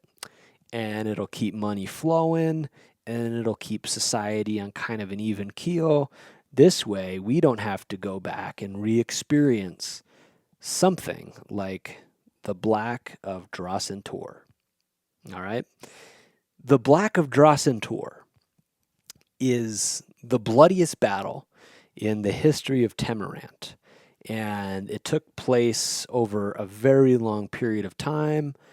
More people were killed, according to the lore within the lore. More people were killed at the Black of Dracentor than there are alive in that world today. It was millions of bodies, the deaths of just about all of them, beasts and men alike fighting, and there could be a literary play going on with the Black of Dracentor. Some people think Patrick Rothfuss could be referencing a black dress. That black dress might be related to a shadowy spell that get cast at one point, and the timeline is all weird. It could be relating to one of the lackless dresses. We'll get to that. But what we need to know now is at the Black of Dracentor, there's a cast of characters, and there's a few people fighting, and it's happened for a very massive reason. And at this point in the story, I'm not jumping around too much. I am a little bit. But if we rewind kind of to that inn, right? The Waystone Inn, where these characters are right now. The people that know about the Black of Dracentor would be Kvothe, the Chronicler, maybe, and Bast. Okay, they would be the ones that have knowledge on this. But anyone else in town or in the world, they would have no knowledge of this war, despite it being the most brutal thing that ever took place on the world, that crops can't grow there because of all the blood that had spilled into it tens of thousands of years ago. The Black of Dracentor is this old, deadly disaster, but no one knows about it because it's been it was so long ago, and it shaped the course of the world and human history, but it's also really hush hush, right? It's hush hush because of the Talon Church, all right? And it's kind of like, in some ways, it's like if Armageddon already happened, right? Now, not to get all weird with that aspect, but the Black of Dracentor was one enormous battle in a very, very long series of battles called the Creation War. Now, the Creation War had been taking place for years, and I guess the Black of Dracentor is kind of like it's where it all culminated. It's kind of the climactic, you know, end of the war. Although the the worst shit actually takes place like just right after it. But at the Black of Dracentor, it's spelled interesting. It's BLAC, and so forgive me when I call it block. But yeah, there's a few reasons why they call it black. Again, it's the was it a dress? Was it over this? Was it over that spell? The person who tells this story is a guy named Scarpy, and he says it's black because it left the earth black because of all the fighting. Anyway, the fighting's going on for 3 whole days. And since it had been going on for so long and more, people are dying by the thousands per second. I mean, it's a pretty nasty thing. We find out later what's really going on in this war. But I guess the level of understanding you get at the beginning of it is that there's a character, and we know very little about him. But he is the forward, how do I say? Nobility doesn't begin, and I don't mean nobility like royalty. I mean nobility like this is a fucking noble person. The beauty and heroics that emerge from this person, who are leading the charge against the enemy at the Black of Dracentor, are the things that... So like I said earlier, our world has Achilles and Hector. Our world has Alexander the Great. The character I'm talking about right now far exceeds those characters. And his name is Lanre. And Lanre is always where the fighting is thickest, where the most carnage and most death and most violent, brutal parts of the nastiest, bloodiest war in the history of anything is taking place. Lanre's there. And Lanre is the one bringing it. And he's fighting on behalf of the freedom of humankind. Okay? And the Creation War is... there's mixed pieces on why it happened. So currently, or there's something in that world called the Aeturan Empire. It used to be the Urgan Empire, but all that stuff is kind of window dressing on ancient civilization. Ancient civilization, what was really going on in that place there were really 2 kinds of magical beings. All right, and I'm led to believe that they're humanoid.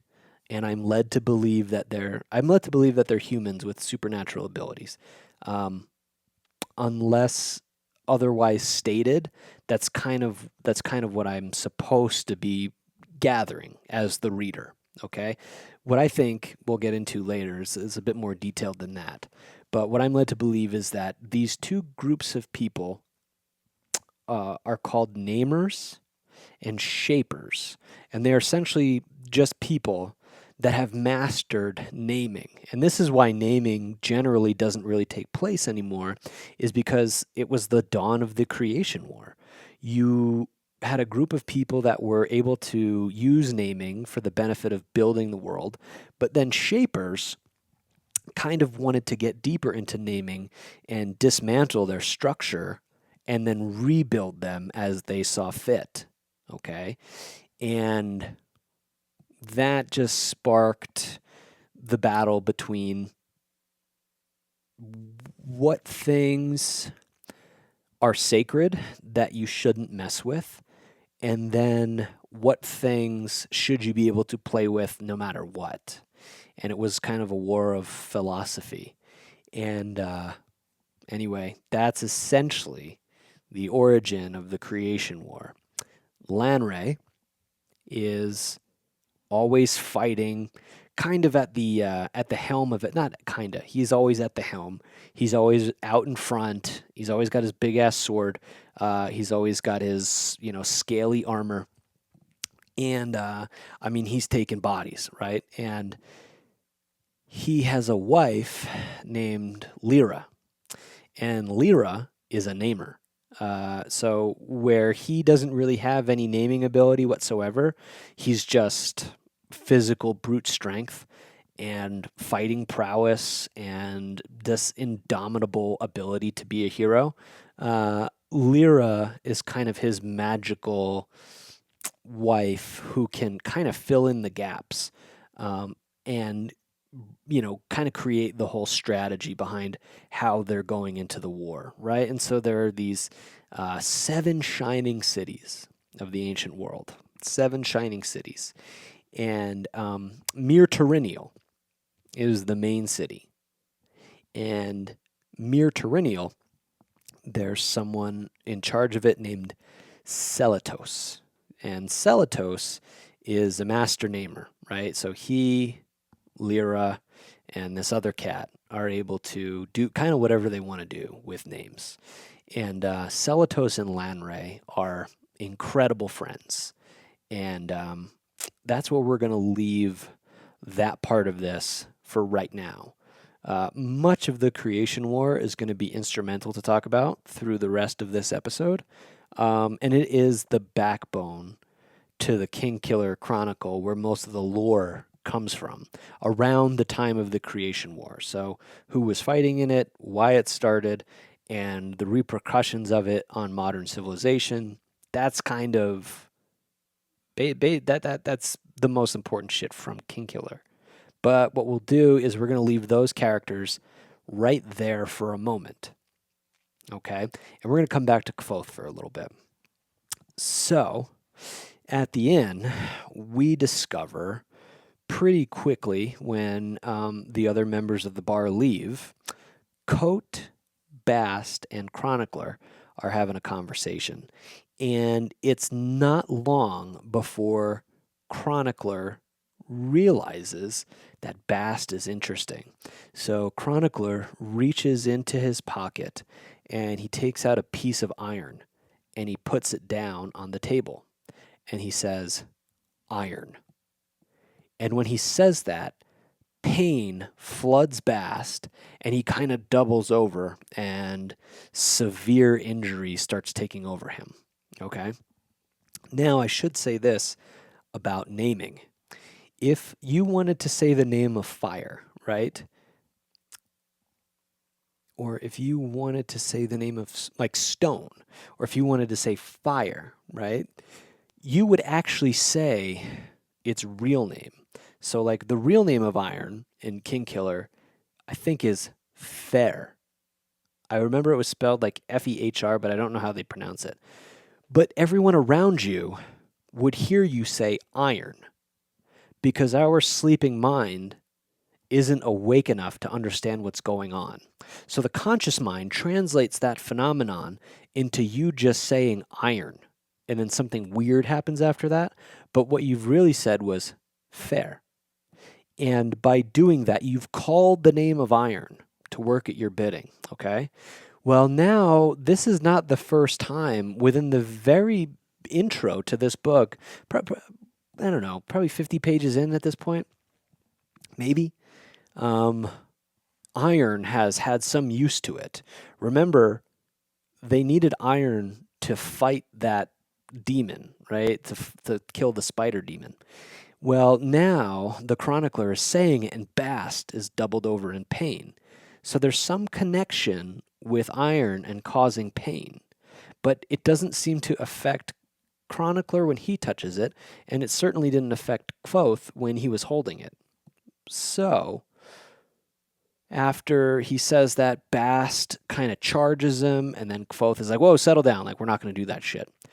You find out right away that Bast is actually not a human being. Bast is what's called Fae. Bast is a Faeling. Now, for anyone who's familiar with the fantasy genre, specifically like Celtic mythology, the Fae is a different realm to Earth completely. The Fae is kind of where, like unicorns, fairies, centaurs. I don't want to say leprechauns, but maybe magical shit like that all lives in the Fae. Do you get what I'm saying? Over different myths and over different stories, it takes on different meanings, but generally, the Fae is kind of the mecca where all magical creatures dwell. Okay, and in some stories, it's like a part of the earth.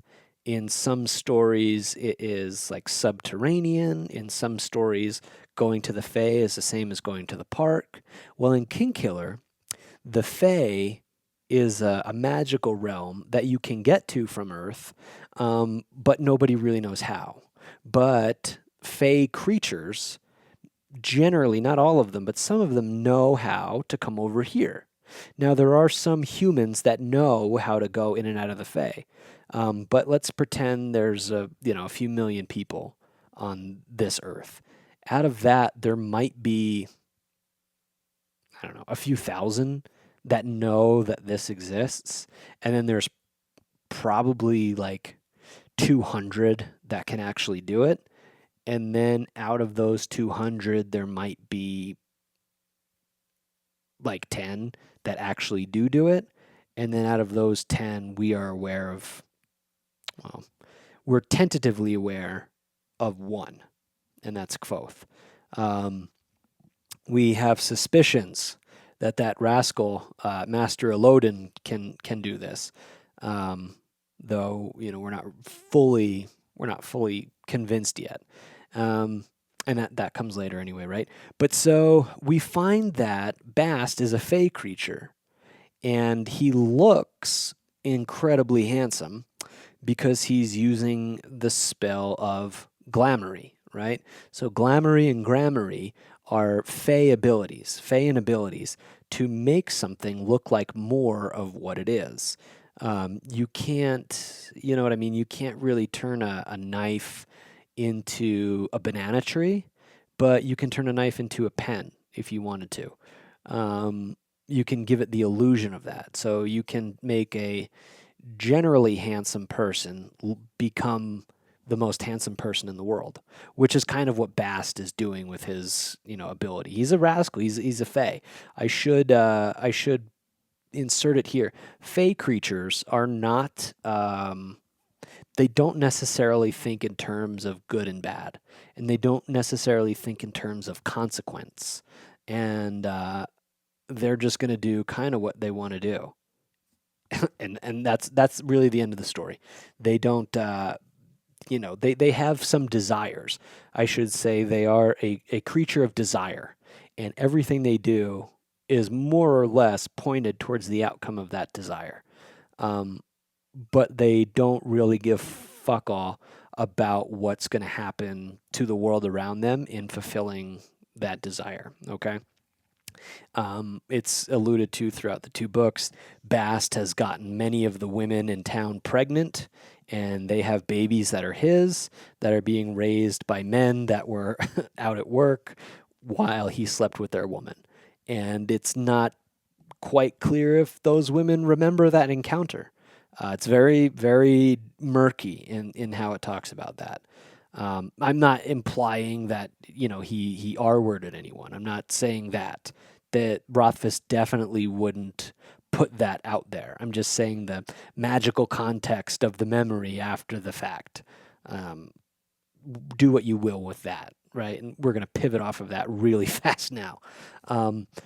But so we find out that this other world is available for humans to go in and out of if they knew how, right? But now we also come to the realization that, like, so the reason that those demons were hurt by the iron wasn't because that iron is some benevolent divine thing, but it's because they're fae. They're from the fae realm. They're not demons. They're creatures of desire, and they're creatures of chaos, and they're creatures of doing whatever the fuck they want to do. But where Bast and some of the fairies are kind of sentient and you can communicate with them and have earthly conversation, these spider things are not like that at all. They're very animalistic and determined, and they're called Scrael. And the Scrael are what we think at this point is just kind of a weapon of war. We don't know where it came from. We know it's fae, but we don't know if it was sent out or if it broke out. At this point in the book, it's very murky on what the Scrael are doing. But so up to this point, Kvothe, Bast, and the Chronicler are hanging out at the Waystone Inn. We have awareness of the Talon Church, at least at this point in the podcast. We've bounced around in the book a little bit. We have awareness that the Black of Dross and Tor took place, where Lanray was fighting. We have awareness that the Creation War took place. His wife, Lyra, was a namer. We know what all the forms of magical systems are. I think this is a wonderful foundation for us to take a quick break. When we come back, we're going to dive into the evolution of Kvothe. And man, this is going to be... This might be a two-parter. I'm going to be honest with you guys. I'm going to take a break, and I'll see you on the other side. Hang tight.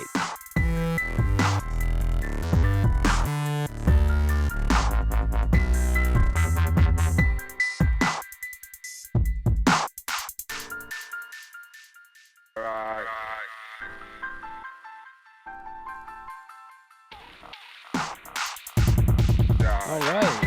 Welcome back. All right, welcome back. I don't know about you guys, but I just had a burrito. That was pretty good.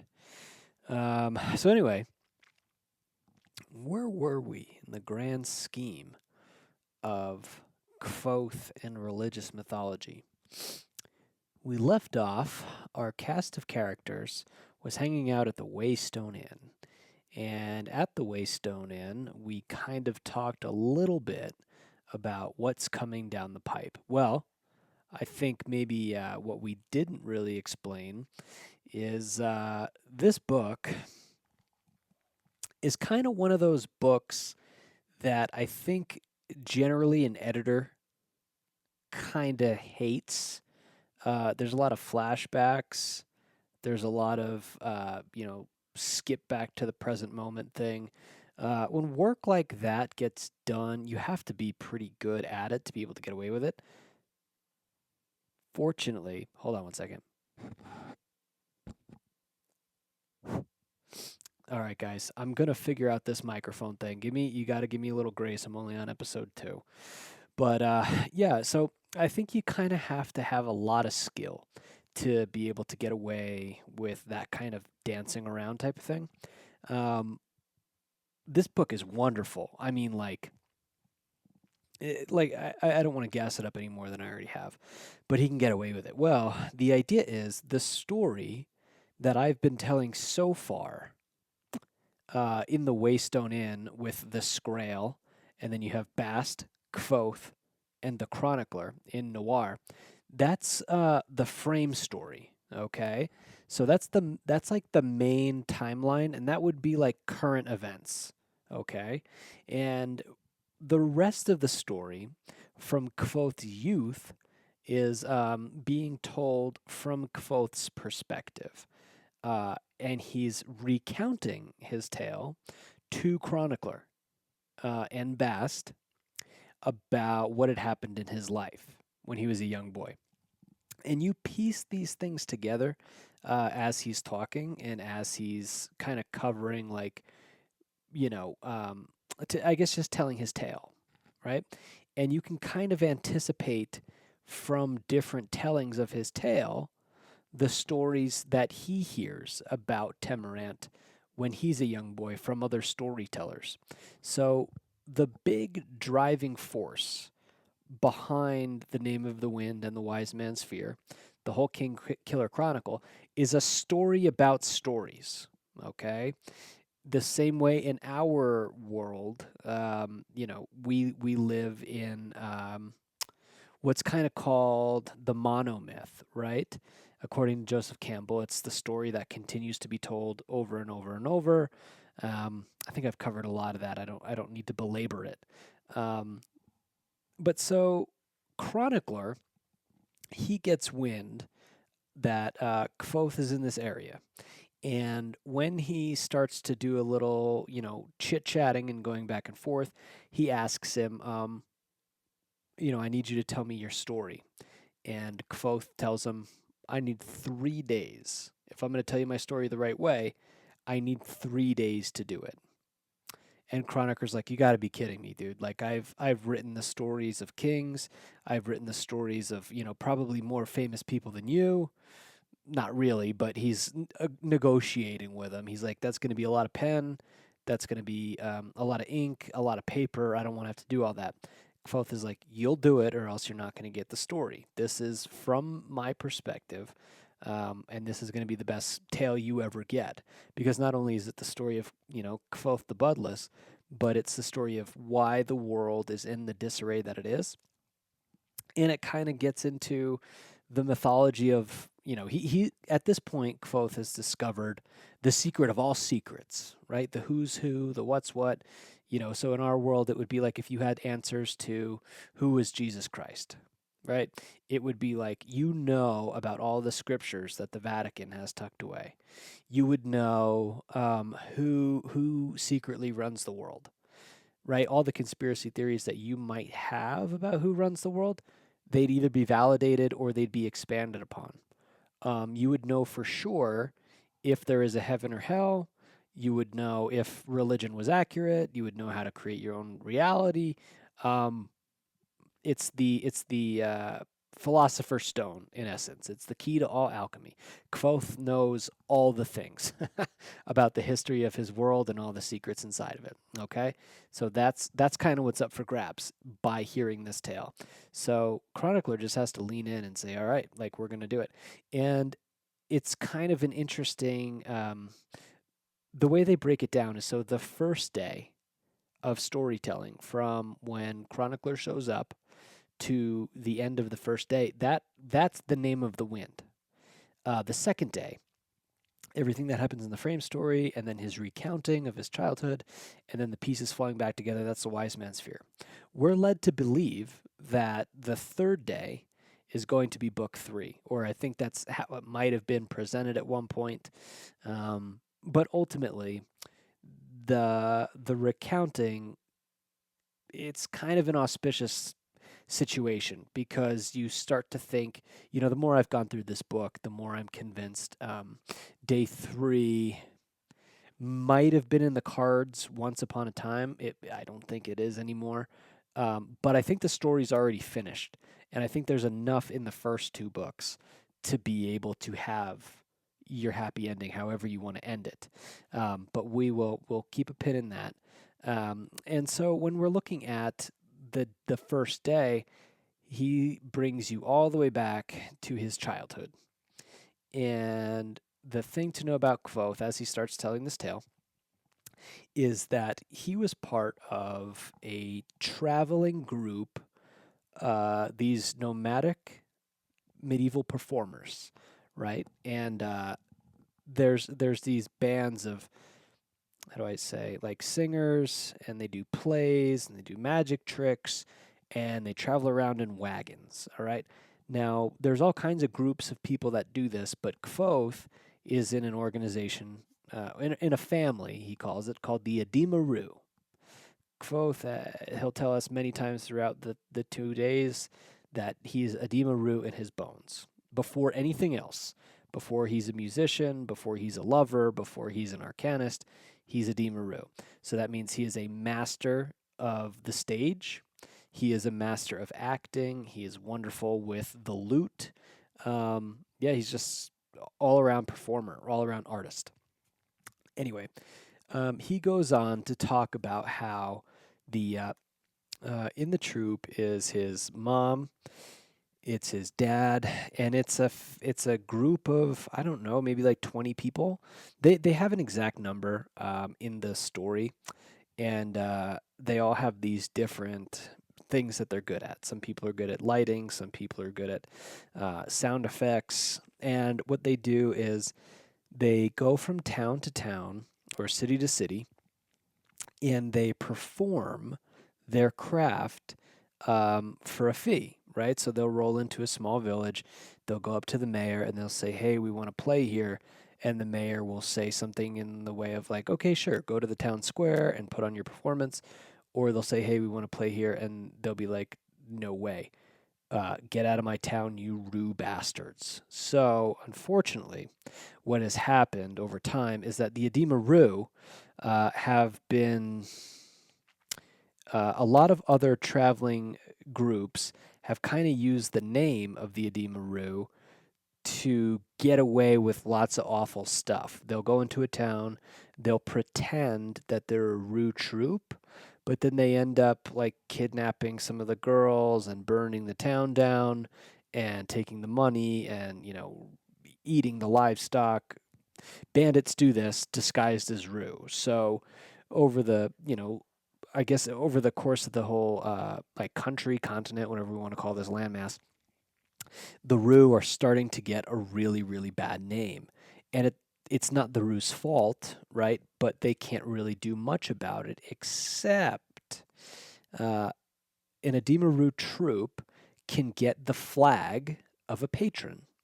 Okay, and a patron is like a wealthy noble, uh, someone of high ranking nobility in a royal court or a wealthy house or a family of fortune that operates in like trade or banking or mass industry. And what they'll do is they'll give the Ademaru troop a writ of patronage.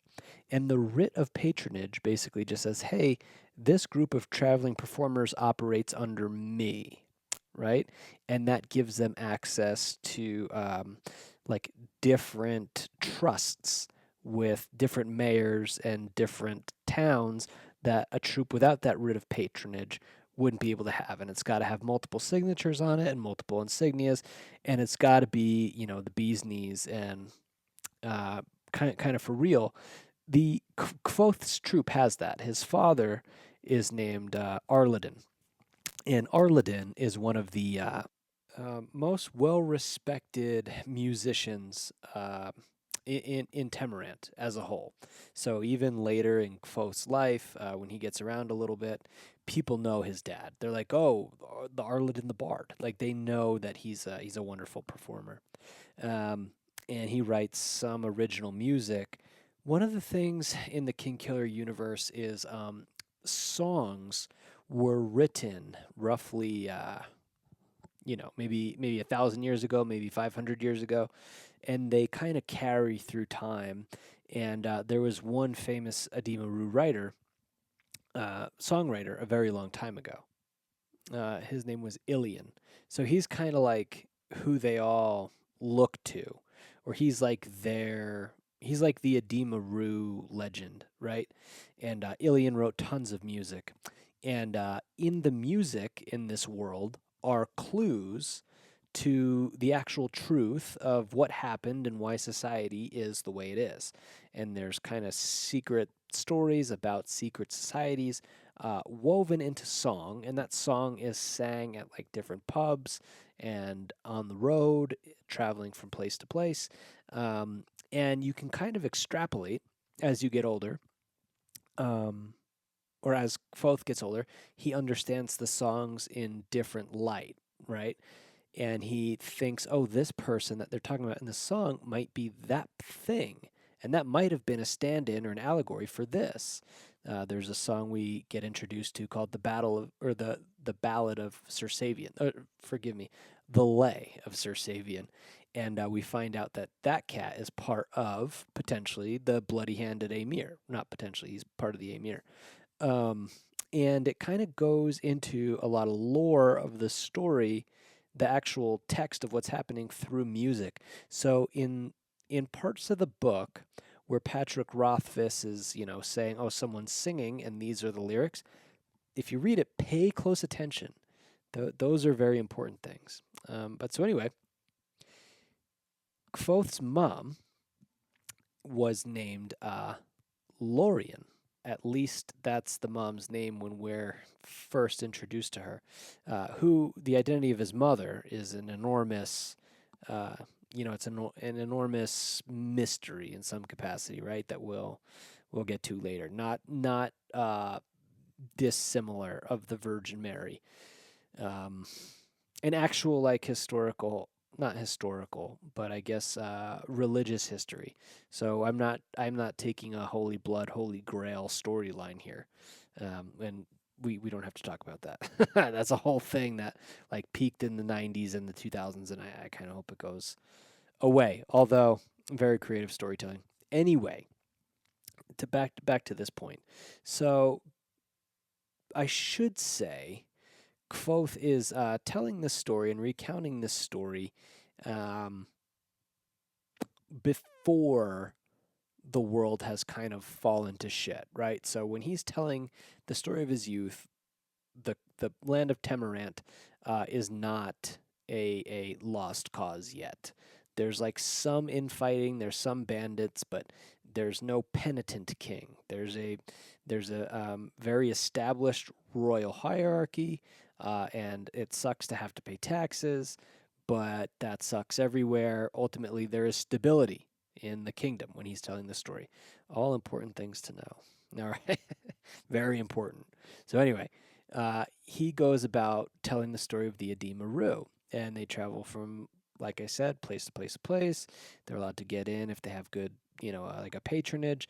A lot of people don't believe that they are who they say they are, but Kvothe's troop is probably the best troop in Temerant, and so they're going from town to town. Anyway, one day they roll up to a town, and there's a dude there uh, named Abinthy.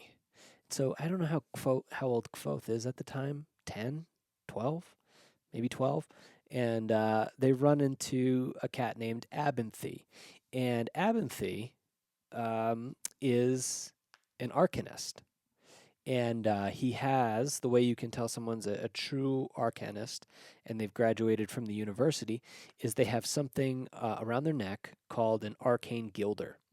And the gilder is very, very cold to the touch. So when you grab it, your hand gets nice and icy. And he recognizes that and he says, "Oh, are you like, what are you about? What can you teach me?" And he's like, "Oh, I'm an arcanist." He kind of gets along with Arladin, and then he's like, "Hey, let me travel with you guys for a little while. Like, I don't really got a lot else going on. My assignment, my thing I was doing is over. And I want to go explore the world a little bit. And, I've got my wagon. You guys got your wagons. I won't bother you at all, but I'd love to learn a little bit from you. I'd love to teach you guys a couple things. You could teach me, blah, blah, blah, blah." The kids got a liking to me. And let's see what seeds we can plant. And Arladin says, "Yeah, sounds great. It would be nice to have someone along who could do, some mystical shit for for our stage purposes, like make fog. And that's kind of all the dad really sees in arcanists at that point. He doesn't he knows that they possess an awesome power, but Arladin is he's a performer, but he's also a very practical man. He's a man's man, right? He's a musician. He's kind of a he man. The relationship between he and Kvothe's mom is very outwardly romantic, right? And he, you know, is always like grabbing her in certain places and like making a lot of sexual innuendo in front of everybody about her, and she eats it up. They're a very fun, happy, loving couple, and they don't hide it for anyone's comfort like whatsoever, especially their kid. They don't give a shit. And because of that, Kvothe starts riding in Abenthy's wagon a little bit more, and he starts asking Abenthy questions about what did you learn at the university, da da da da. Anyway, pretty, not to eat up too much of this portion of the book, but Abenthy recognizes right away in Kvothe, like, this cat is really gifted. This kid can do amazing things. So one night he goes to Arladin and Lorien, and he says, your son would be wonderful if you went to the university. And I think he could change the world, And they're like, well, we think he'd be good at kind of whatever he does.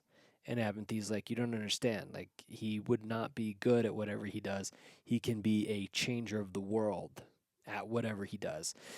And they start going through a list of, professions or opportunities or things Kvothe could be good at. The only thing that Arladin really turns his nose up at is a money changer, right? He's like, I don't want my kid's life to be dictated by finances. And I always thought that was a really cool thing that Rothfuss put in there from the jump. Not that he was bagging on money, but he's trying to put in there, like, your life's not about money. Don't get caught up in the bullshit. Go live your thing. So anyway, just a fun little side note. You can't serve God and mammon, blah, blah, blah, blah, blah, that whole thing. But anyway, it kind of goes on. They travel a few different places. They perform shows, and they're communicating in the wagon on and off. And this part of the book is just kind of the back and forth of what the daily routine is like for him. And it's a slow burn, right? The pacing, like I said, the intro is kind of slow at this point. But you start to uncover a lot of cool things that Abenthy's teaching Kvothe. One of the things he teaches him in the wagon is he's like, oh, you've got a knack for that. Kvothe keeps doing the same thing over and over. He's good at naming things, right? He can just, oh, that's so-and-so, and that's a so-and-so. And Abenthy's like, oh, wow, that's a cool knack. And Kvothe asks, like, what is like a knack? And Abenthy breaks down, like, a knack, if you have a knack for something, it's actually like a mystical ability, right? And it's like some people are good at naming. Some people they have a knack for doing puzzles. Some people have a knack for like extrapolating a deeper meaning, from like a painting, you get what I'm driving at, right? Kvothe says like, oh yeah, we have a guy in our troop who rolls sixes. I think that's what it is. He rolls sixes on dice. And Abenthy's like, no, that's not a knack. What I'm trying to say is a knack is like an ability that happens all the time. And Kvothe is like, no, he rolls sixes every single time he touches dice. And he'll keep rolling sixes no matter what. And they're like, okay. Or Abenthy's like, all right, in that case, it's a knack. So it opens up your mind at the onset of the book to be like, okay, there's like some subtle thing that some people are just very, very good at. And we start to realize at first Kvothe might have a knack for many, many things. And I think the other thing that would be important to point out at the very beginning of the of this, God, how is this the beginning? We're going to end this episode probably pretty soon and just like shut this shit down. And then I'll put up probably an episode about something else, maybe like Batman. I don't know, something to keep you happy. And then we'll do a part 2 on Kvothe, maybe a few episodes down the road. Not maybe. I'll probably record that like right after this, and then just give you guys a little bit of breathing room in between. But anyway, something really important to insert in here is something that we find out early on in the story called the lackless rhyme. I'm not going to tell you why it's important yet, but you should remember, like, put like a screenshot or something if you're going to do like a study along with this podcast at this timestamp. 7 things has Lady Lackless, keeps them underneath her black dress. 1 a ring that's not for wearing, 1 a sharp word not for swearing. Right beside her husband's candle, there's a door without a handle.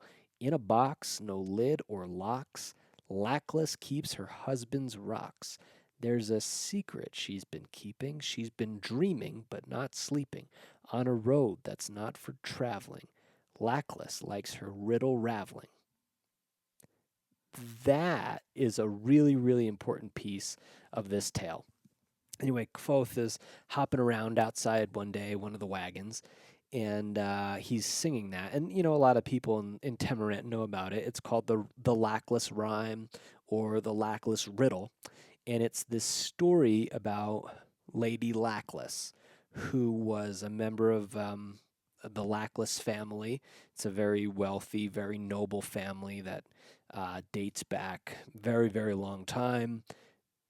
We'll get, I guess, more into lineage later, but it's a very important family. So I guess in our world, we probably don't have. I mean, like, unless you're into secret societies and shit, we wouldn't have anything like that. But it's a how do I say? They'd be like I guess like Poland, right? I guess they'd be like Poland as a country, like all the changes that have happened there. It's like very old. It's a kind of a very important piece in world history for sure, but it also got so hammered.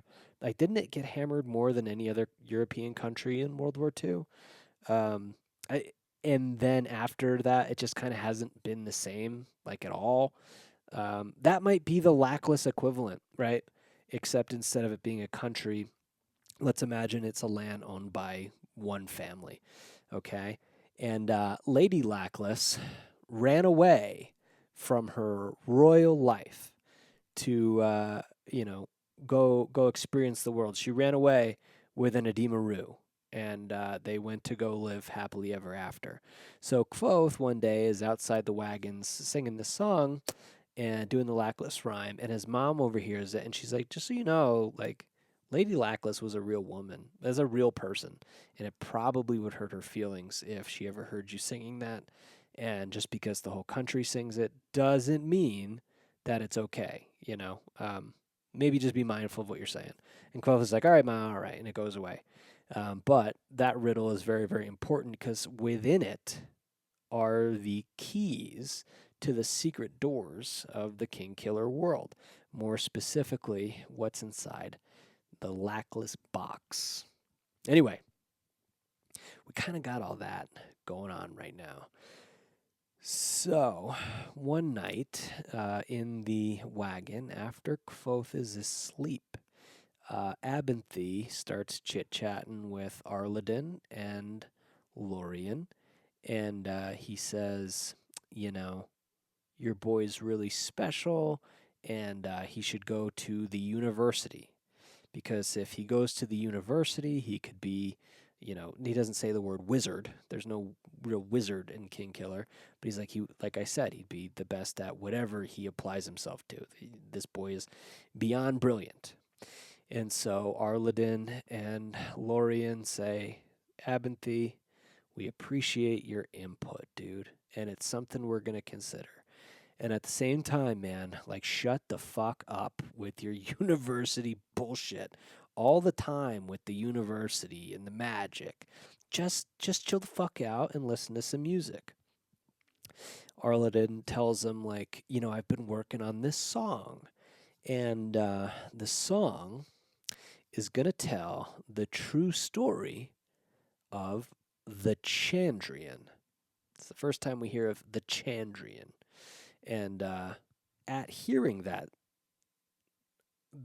Arladin's writing about the Chandrian, Abinthy kind of puckers up, and he's like, I'd rather not talk about that if that's okay." And Arladin and Lorien look at each other, kind of puzzled, and then they giggle and they look at him and they're like, "Dude, you're a man of science. Like, don't tell us you're superstitious." And he's like, "I'm not saying that I'm superstitious. I'm just saying that over the course of history, when you talk about the Chandrian, bad shit happens." And Arladin's like, "Dude, what the, like, come on, man. You went to school. Like, you're not, a village idiot. Like, that there's more to life than just these scary fairy tales." And he tells him, for the story of the Chandrian to kind of have endured for as long as it has, there's got to be something to it. And I'm not saying it's what the legends say it is, where, blue fire appears and people go missing and people get, shredded into pieces. But there's something to it. I'm not saying they're demons. But I am saying that I don't want to talk about it if that's fine with you guys. And they're like, "Okay, yeah, I mean, whatever. If you're going to be kind of a bitch about it, then go ahead, be a bitch about it." And Arladin looks at her and he's like, I don't fucking believe it. Like, out of all the people we've met, this educated guy, the smartest man we've probably met in our travels, who's the first person who could teach us some things about the Chandrian for me to really put into my song, he doesn't want to even talk about him." And she's like, "I know, I don't get it. He's a fucking idiot." And you kind of find out that Arladin has been searching for information on the Chandrian for quite some time. Reason being is it's hard to find anything written about these characters. Okay, so the Chandrian are these 7 figures in the history of Temerant. And their names are Scythus, Sturkis, Ferul, Usnia, Dalcenti, Elanta, and Heliax.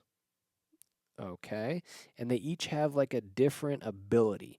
So Scythus bears the blue flame, Sturkis, enthrall of iron, Ferul is also known as cinder, chill and dark of eye.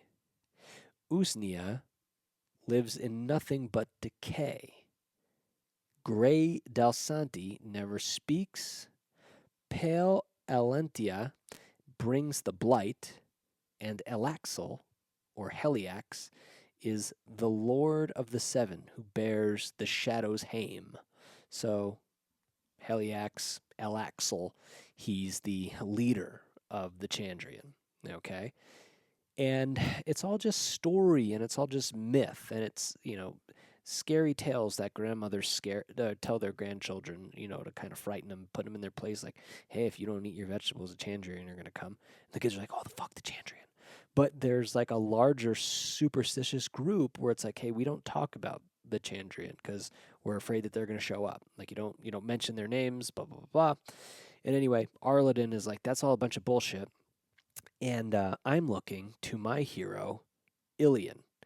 Ilian told the best stories, and Ilian kind of set the tone for documenting history through the art of song. And I want to do that for this piece of mythology, and I want it to endure for the course of human history. So Arladin, we find, has been on a quest to find the name of the 7 Chandrian and kind of piece together where they come from and what they're all about. All right? And this educated character who probably has some information on them won't really share too much with Arladin. It's met with dismay, and that's that. And the conversation kind of goes away. Now, the troupe knows he's working on this song, but he doesn't reveal it. He's a major diva about the whole thing. He's going to wait till it's totally complete and then lean into it. And he's like, "This song is going to be a fucking banger across Temerant. People are going to sing this shit for 1,000 years." So anyway, some time passes. It's weeks or months. I'm not really sure. But Abinthy, eventually they go into one of these towns, and Abinthy meets a woman. And he tells Arladin and Lorien and Kvothe, he says, "Hey guys, I uh, I met this chick. I'm gonna stay here." And they're all, really bummed out and sad, and they throw him a big party, but they understand, he's not really one of the Edimaru anyway. It was wonderful to learn with him, to study with him. Uh, Before they part ways, he gives him a book. Abinthy gives Kvothe a book. I think it was called Logic and Rhetoric. And he tells him, "Hey, man, you got to go to the university when you're of age. You have to go.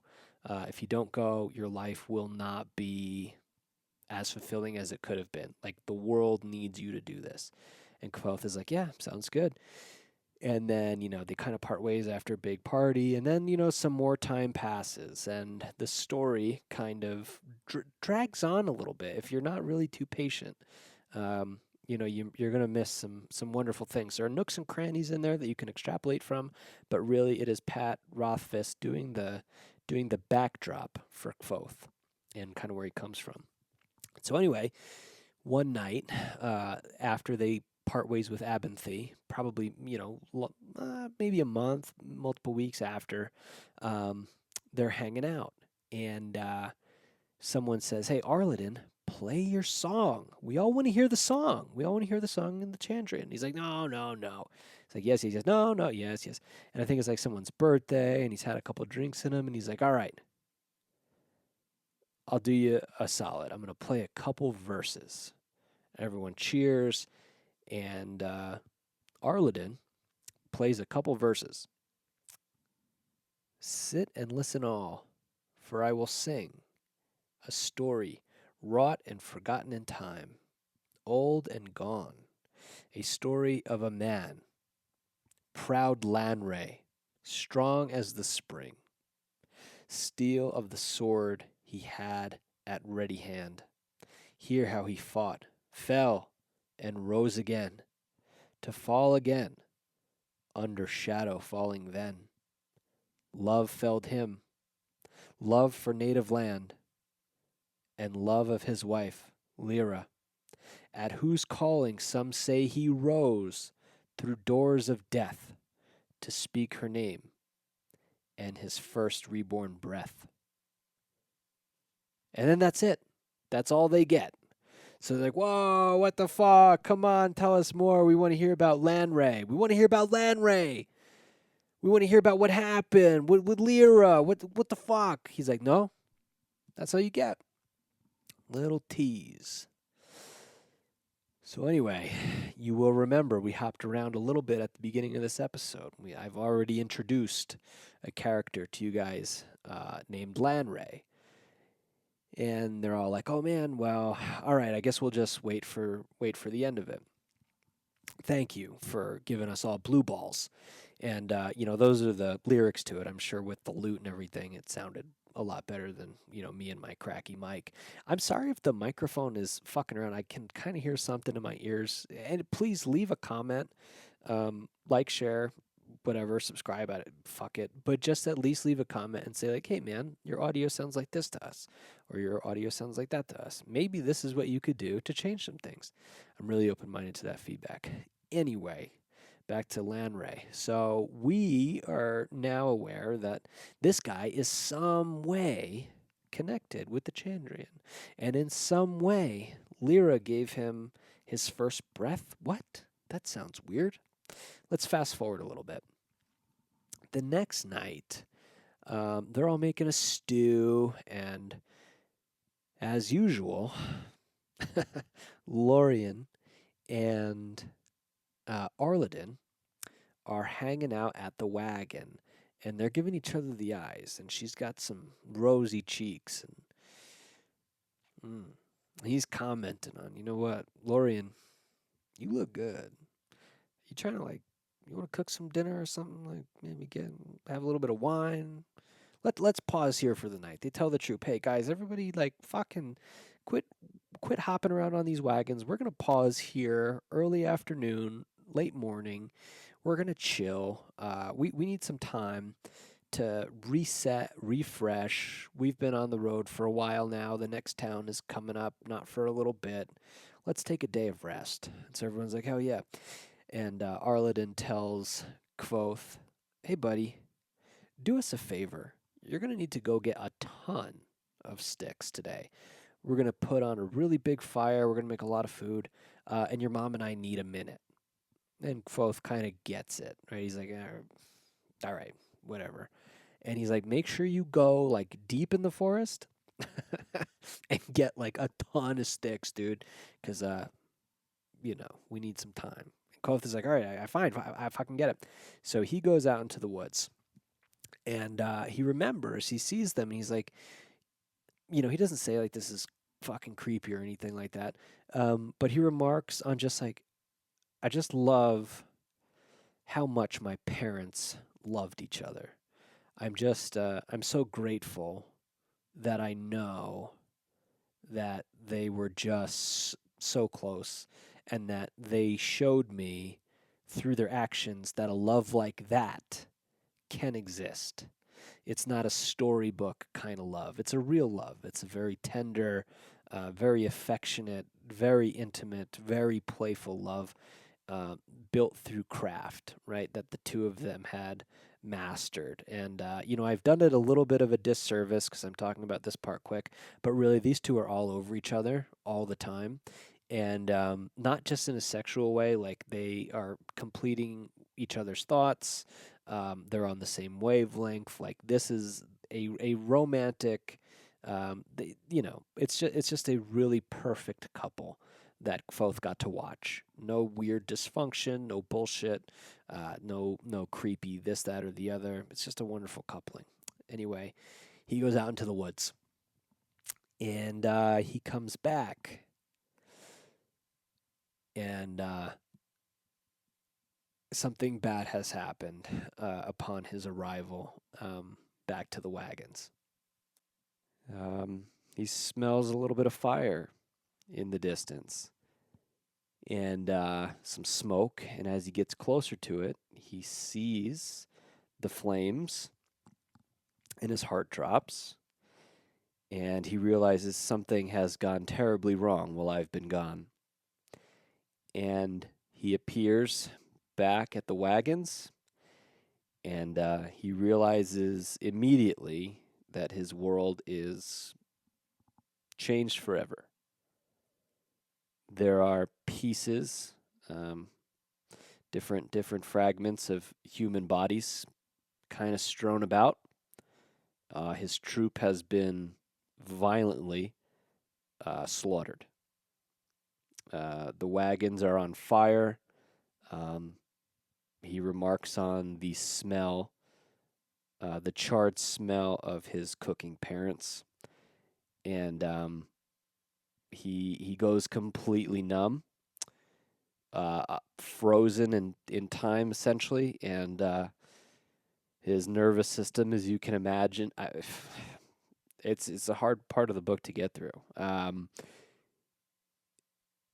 Just freezes up, and he's looking at the death and destruction of everything he's ever known. His entire life is essentially over. Everything to this point is over abruptly. No generous, passing of time of deaths of these family members. It is an instant, brutal slaughter.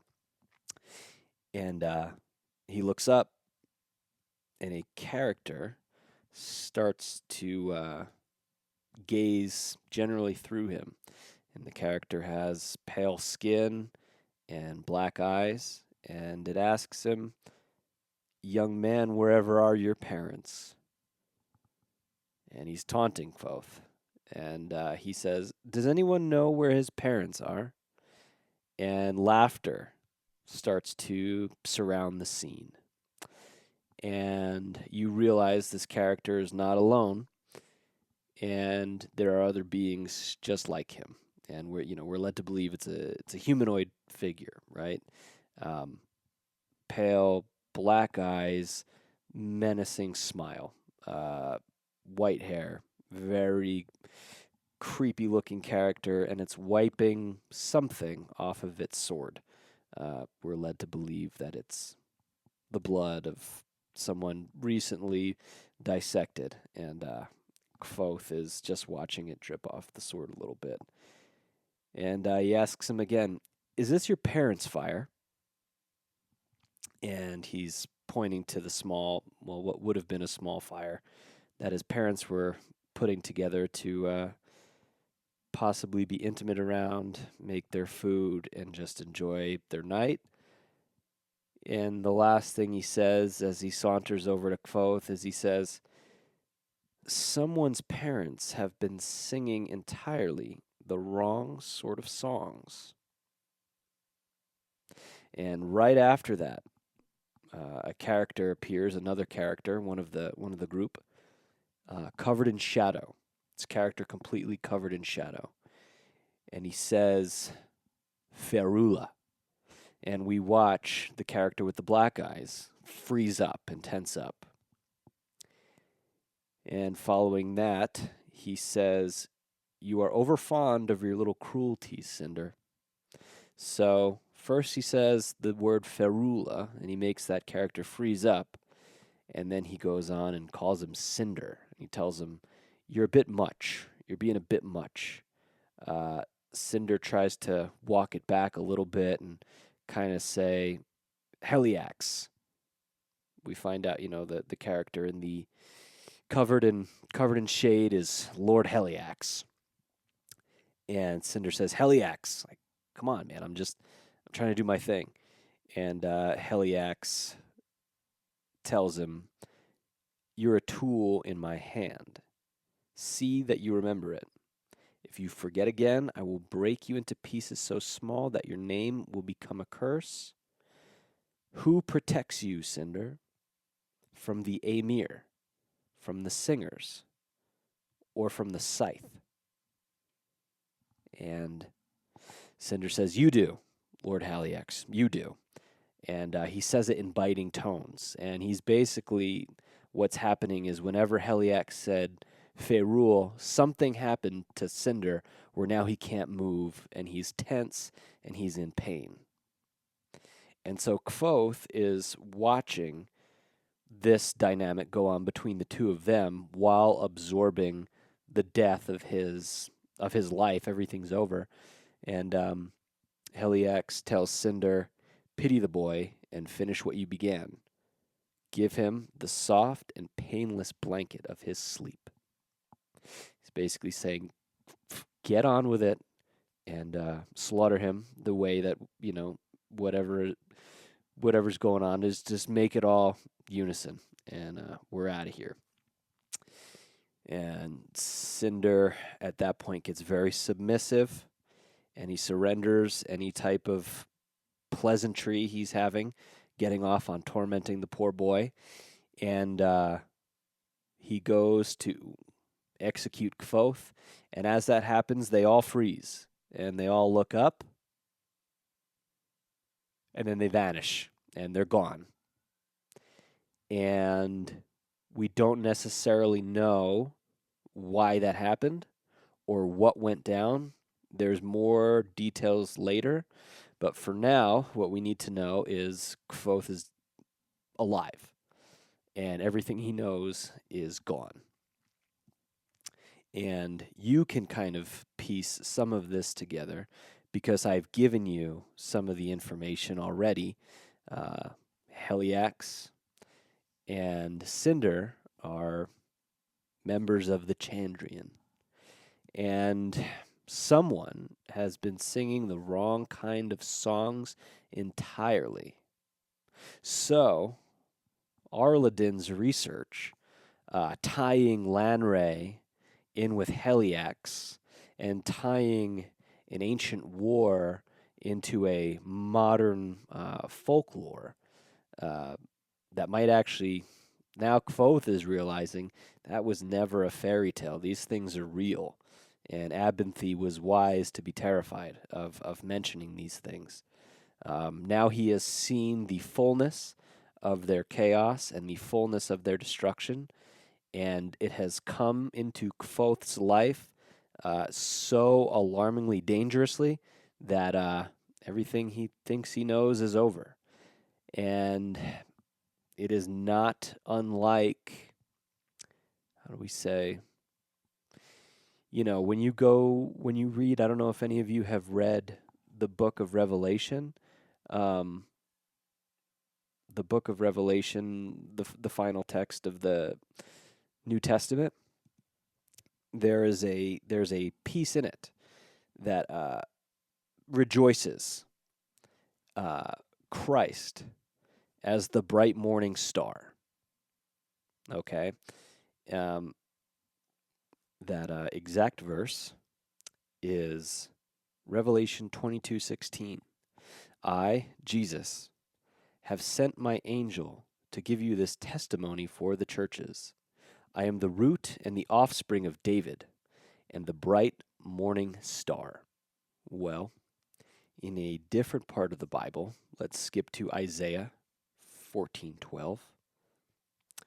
Oh, how you have fallen from heaven, morning star, son of the dawn.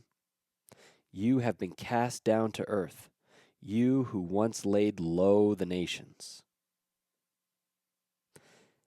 The part of that I didn't mention is, O Lucifer, son of the morning, how art thou cut down to the ground, which didst weaken the nations? So there are different translations for that, right? So one of those I just said was in the King James Version, and then the other one is in the New International Version, okay? Um, morning star, son of the morning, the bright morning star, is vernacular that Christ uses to identify himself. It is also, depending on the version you're reading, attributed to Christ. It is also widely attributed to Lucifer. And Lucifer is the name of the bright morning star. Now, you can see in some capacity here what's trying to be said. You can see where people took that very literally. And like we talked about earlier in the episode, Christ is considered an astronomical event, and the birth and the death and the resurrection, different solstice points, and Jesus, the Christ, being the morning star, the actual sun in our sky. This is all metaphorical, right? Then there's the junction that you go to where Christ and Lucifer is actually the same character. And there is no mistranslation. Christ, right, as he's referred to as the Lamb of God and the Rose of Sharon and all the fancy shit that we talked about earlier, one of his names is Lucifer. And the fall from the kingdom is an incarnation into this fleshly body, this fleshy body of humanity. And there are a lot of people that you say that to, and they're going to lose their gosh darn mind. And look, I could be wrong too, right? I mean, it could be, this, that, or the other, but that, what we have right here, is kind of the essence of the name of the wind. And what follows this event is Kvothe going out into the world, knowing that something insane just happened to him, so traumatic and so twisted and so darkly horrific. It would be the same thing as, like, so in our culture, right, we have the boogeyman. It would be the same thing as if you woke up in the middle of the night and the boogeyman came out from under your bed and ruthlessly murdered your parents in front of you and then ate your dog and then came up to you to try to start talking shit and then ran away. It would be the same thing as if you went to Scotland and you were just hanging out around Loch Ness and you went to go use an outhouse and you came back and your parents are being devoured by a massive plesiosaur. It's the same thing as if you went to Virginia and you were doing a little bit of hiking or backpacking in the woods and you hear something flutter behind you and you turn around and your hiking buddy is being carried off into the sky by the Mothman. Like that's what Kvothe just witnessed, right? That's what he just saw. And I'm not saying that the Chandrian are cryptid. That's not at all what I'm getting at. What I'm saying is that mythology, he is now realizing, is actual. This is a real thing. And the translation that I have been provided to water this story down has actually been a deliberate attempt from church authority figures to make me think one thing and oppose another thing. This way, I can fulfill their agenda in some capacity. Now, Kvothe obviously pieces that together over the next many, many, many years, right? But following this event and following the shattered psyche of this young man who just watched this happen, Kvothe has no idea what to do. He talks about this part very vaguely because he wants his audience of Bast and the Chronicler and anyone who's going to read the Chronicler's work to remember how jovial his parents were and how loving they were and how beautiful his troop was and how amazing his life is. He doesn't just dance over this part, but he doesn't get into the nitty gritty. He lets your imagination fill in the gaps of, he picks up his parents and he puts them over into the pile, and they all burn. And he takes a couple items. One of them is the book from Abinthy, rhetoric and logic, and takes a couple other things. His loot. He takes his loot, and his consciousness begins to implode in on itself, and he makes his way into the woods for quite a while. And then following that, he finds himself in a city, uh, Tarbean, the streets of Tarbean. And I think, so like I said, this story starts really slow, probably much like my podcast. And this juncture now is when this story, I think, begins to snowball into, in my opinion, the greatest fantasy story ever told. Um, and so this is the very beginning of the book, The Name of the Wind. This is roughly when we're about 150, 200 pages in. I think that book's somewhere like 700 pages. And the part two, The Wise Man's Fear, is roughly a bit over 1,000. What unfolds next is, again, in my opinion, the best fantasy story ever told. Period. Stop. I know Lord of the Rings usually takes the cake in that capacity. I'm aware Brandon Sanderson is a master of his craft. I know this lore, that field is something that its readers and fans are very passionate about. Um, I'll say it again. What happens next is the best unfolding in the history of literary fantasy. No further commentary needed. However, why it's important to this show, I think when we come into this awareness, generally when we're young adults, it can leave us with a lot more questions than answers, a lot of distrust, a lot of fear, and it can lead in a couple directions once that mindset sits in. Then what I'm talking about, not our family getting murdered by the Chandrian, obviously, hopefully not. But what I'm saying is when we come to the awareness that there is a very large scale, very old operation at play to masterfully weave one narrative into the hearts and minds of humanity for the convenience of a generally docile culture, which in some ways has benefit, but in a lot of ways is quite restricting. And you zoom out and you see the scale of this thing. It's scary, scary shit. And Kvothe deals with that scary shit for another 1,700 pages. So I'm going to deal with that scary shit for I don't know how many more hours. With that said, this episode has found its conclusion. This episode is over. We're done. We're done here. I have, to be honest, this is going to be, this will be a 3-parter at least.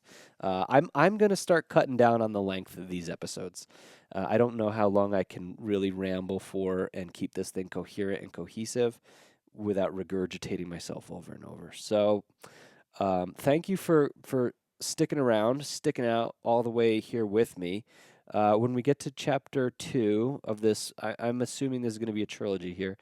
I will try to stay more concise with it, but really, the message here, the book and the true text of, human religious mythology is really beautiful, but it's how it's affecting us as humans and as a species.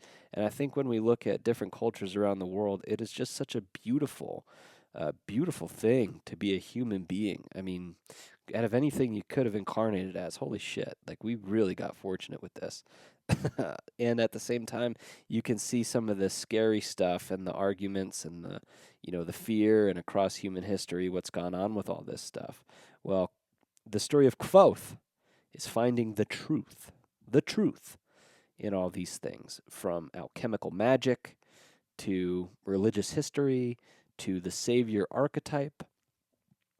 And also, it very closely mirrors the real world that you and I live in right now. So, my friends, again, thank you for tuning in. We're going to get into the specifics of how it mirrors this world, how to take the fragmented mind of brokenness and disillusionment and fear and terror and put it together to become the kingkiller, and how you can operate in your life, and maybe you don't have to turn into the old man behind the bar at as the innkeeper of the Waystone Inn. Let's give you some tools to create a different type of life, whatever that wants to be and manifest for you. Anyway, folks, thank you so much.